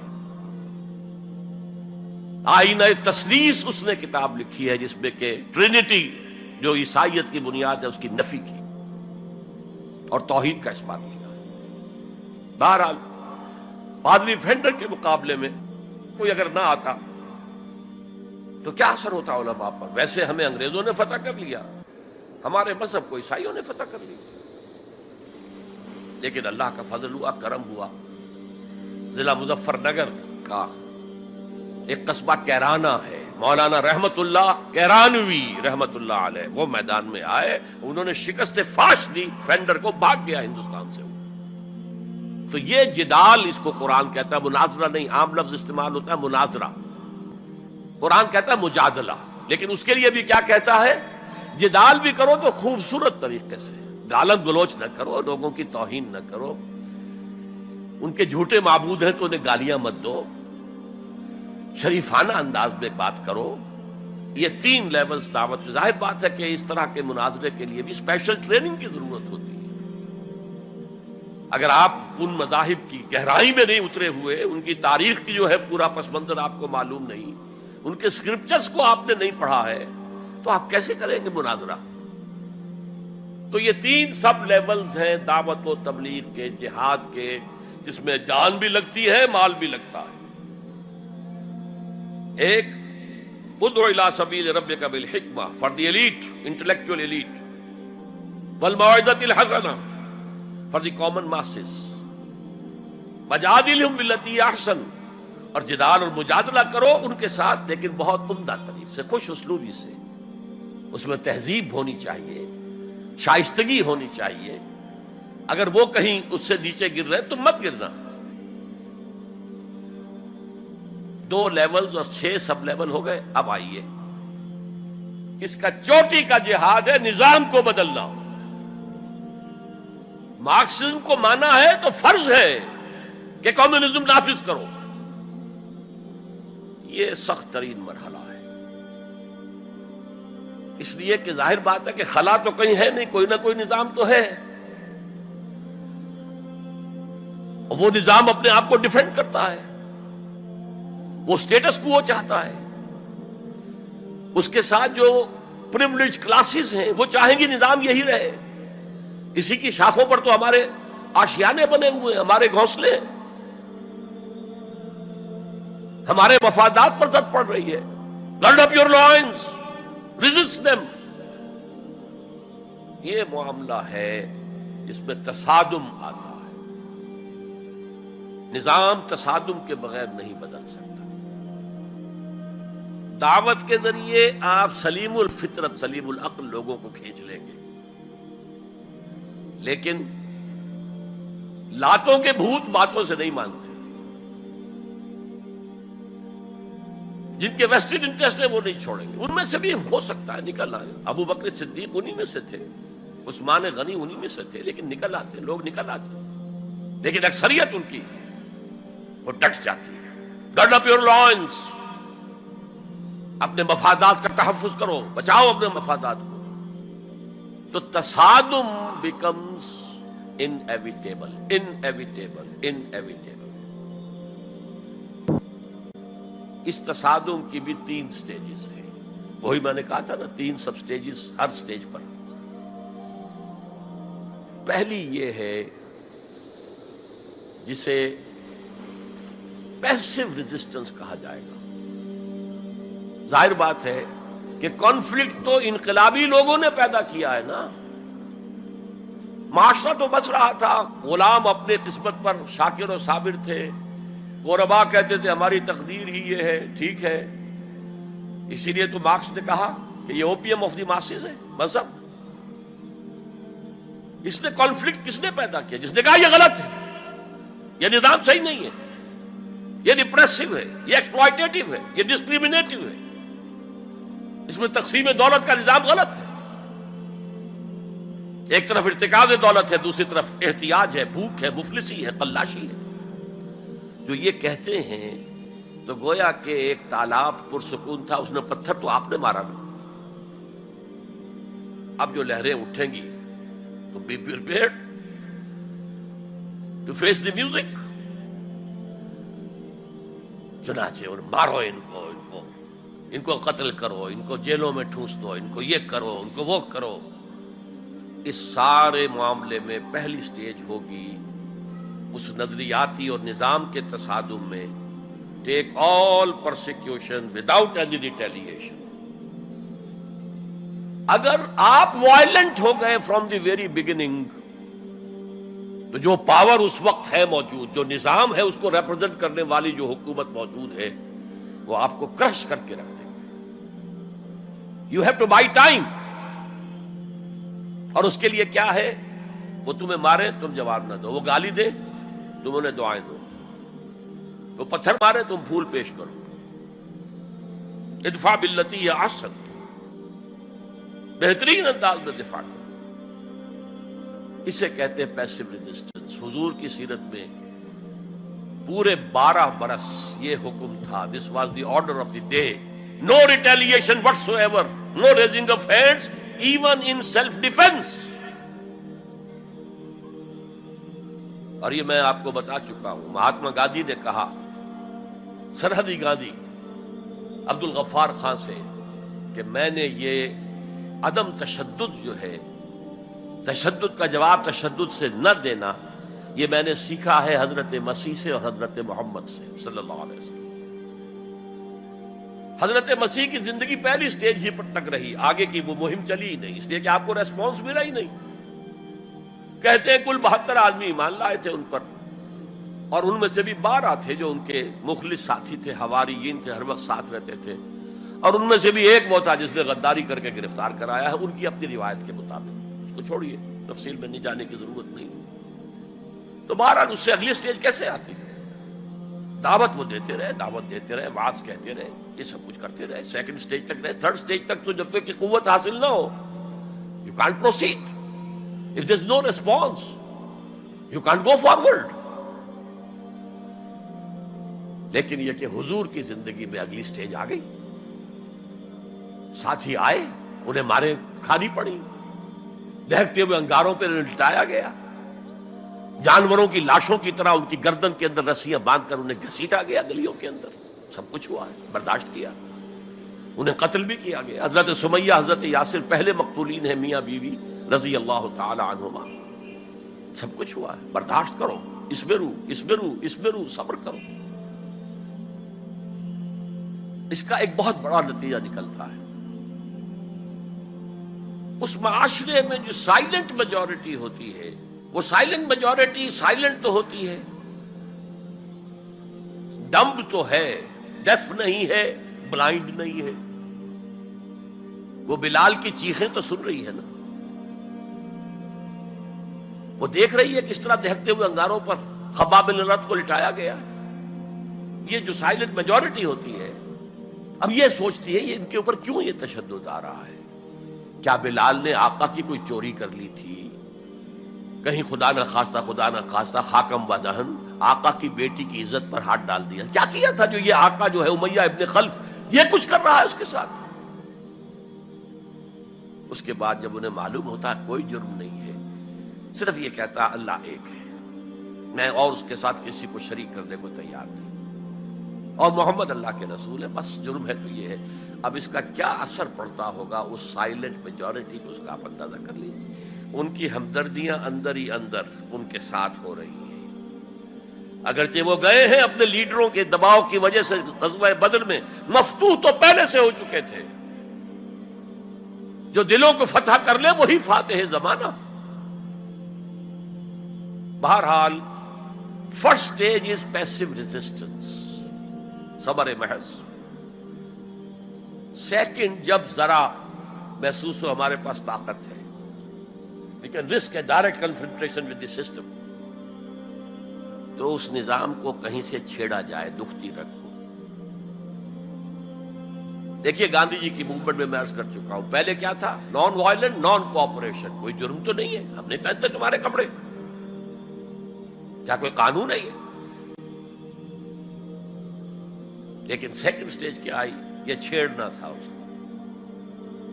Non violent civil ڈسوبیڈینس، ہم پرماتما کے سمندر سے پرماتما کا بنایا ہوا نمک لینے جا رہے ہیں، ہم نے تو کسی کو کچھ نہیں کہا. But it amounted to challenging the taxation policy of British India. اب لاٹھیاں پڑی ہیں، جیلوں میں ٹھوسے گئے ہیں، سب کچھ برداشت کیا ہے، کھڑے رہے ہیں، مضبوط رہے. تو یہ سٹیج آتی ہے جب یہ سمجھا جائے کہ ہاں اب طاقت ہے ہمارے پاس، we can risk a direct confrontation with the system. اس میں حضور نے کیا کیا تھا؟ مدینے میں جا کر آپ نے 6 مہینے لگائے تھے، 3 کام جن سے کہ اپنی پوزیشن کنسالیڈیٹ کی. مدینے میں کنسٹرکشن آف دی ماسک، وہ مرکز بن گیا، وہی حکومت، وہی دار الشورا، وہی تزکیے کی جگہ، وہی نماز کی جگہ، سب کچھ وہی تھا. دوسرے، ایک انصاری ایک مہاجر، بھائی بھائی، تاکہ یہ 2 فیکشنز علیحدہ علیحدہ نہ رہیں، انٹیگریٹ ہو جائیں. اور ایک جو 3 قبیلے یہود کے موجود تھے، ان کو جکڑ لیا ایک میثاق میں، معاہدے میں، میثاق Madina, joint defence of Madina, pact for the joint defence of Madina. اگر مدینے میں باہر سے حملہ ہوا تو ہم سب مل کر ایک امت کی حیثیت سے دفاع کریں. اس کے بعد آپ نے چھوٹے چھوٹے چھاپا مار دستے بھیجنے شروع کر دیے. ان کی جو لائف لائن تھی، میں نے بتایا تھا کہ ان کے کیریوانز کو کوئی ٹوکتا نہیں تھا، روکتا نہیں تھا، لوٹتا نہیں تھا. اب تھریٹن کیا محمد نے صلی اللہ علیہ وسلم. یہ گویا کہ اکنامک بلاکیڈ آف مکہ تھا. اور جب بھی یہاں کہیں گئے آپ، وہاں کے لوکل قبیلے سے آپ نے صلح کر لی، معاہدہ کر لیا. یا تو وہ پہلے قریش کے حلیف تھے، اب حضور کے حلیف ہو گئے، یا انہوں نے کہا کہ صاحب ہم نہ آپ کے ساتھ نہ ان کے ساتھ، نیوٹرل رہیں گے، نہ آپ کے خلاف ان کی مدد کریں گے، نہ ان کے خلاف آپ کی مدد کریں گے. ان دونوں کا نتیجہ یہ ہوا کہ zone of political influence of Quraysh started diminishing. یہ 2 ریزنز تھیں کہ پھر پوری طاقت کے ساتھ قریش نے ریٹیلیٹ کیا ہے. اور پھر لاسٹ معاملہ شروع ہوا ہے، تیسری منزل. اس تیسری منزل کی تیسرا سب لیول، اس کا نام ہے قتال فی سبیل اللہ. اب جنگ شروع، a 6 years long war. یہ جو بدر ہے، احد ہے، احزاب ہے، بنی المصطلق ہے، بے شمار غزوات، چھوٹے چھوٹے، بڑے بڑوں کے نام ہمیں یاد ہیں صرف. It was a continuous war with battles. Badr battle ہے، جنگ نہیں ہے، جنگ تو مسلسل ہے. بہرحال اس کا نتیجہ یہ قتال فی سبیل اللہ کی منزل آئی ہے. چونکہ یہ ساری 8 منزلیں طے کر کے یہاں پہنچے تھے، لہذا کامیابی ہوئی. اگر ایسے ہی اچھل کر نویں منزل پر پہنچ جاتے تو نیچے گر کر ختم ہوتے. یہ ہے قتال فی سبیل اللہ، اللہ کی راہ میں قتال. بہرحال آج کے انقلاب اسلامی کے لیے پہلے 5 سٹیپ جو کہ تو رہیں گے. دعوت دی جائے گی، لوگوں کی اصلاح کی جائے گی، انہیں منظم کیا جائے گا، پھر پیسو ریزسٹنس کے دور سے گزرنا ہوگا، پھر ایکٹیو ریزسٹنس. لیکن آخری جو ہے 2 طرفہ جنگ کی بجائے ایک طرفہ جنگ. آپ یہ نہ سمجھیے گا میں ہندوستان میں تقریر کر رہا ہوں تو میں گاندھی جی کی تعریف کر رہا ہوں. یہ میری تقریریں کیسٹ پہلے سے موجود ہے، میں نے ہمیشہ نام لیا ہے کہ آج کے دور میں اس انقلابی عمل کی آخری سٹیج کیا ہوگی. اس کے ضمن میں مہاتما گاندھی کا پروسیس درست ہے. نان وائلنٹ، نان کوآپریشن، ترک موالات، نان وائلنٹ، سول ڈس اوبیڈینس. لیکن یہ سٹیجز کب آئیں؟ جب گاندھی لیڈر بن چکے تھے. ان کا یہ کہہ دینا کافی تھا کہ بدیشی کپڑا ہم نہیں پہنیں گے اور ہم اپنا چرخہ چلائیں گے. پورے ہندوستان میں چرخے چلنے شروع ہو گئے. لیڈر تو پہلے کوئی ہونا. تو یہ اجتہاد جو ہے اس کو آج ہمیں قبول کرنا ہوگا. ہمارے لوگ کچھ دوسرے راستوں پر چلے ہیں جس کی وجہ سے دنیا کو موقع ملا ہے کہ وہ جہاد کے لفظ کو خوب اچھالیں اور بدنام کریں. حالانکہ جہاد کا یہ پروسیس سامنے ہو تو کسی سلیم الفطرت انسان، کسی سلیم العقل انسان کو اس پر اعتراض کا کوئی بھی حق حاصل نہیں ہوگا. بارک اللہ لی و لکم فی القرآن العظیم ونفعنی وإیاکم بالآیات والذکر الحکیم.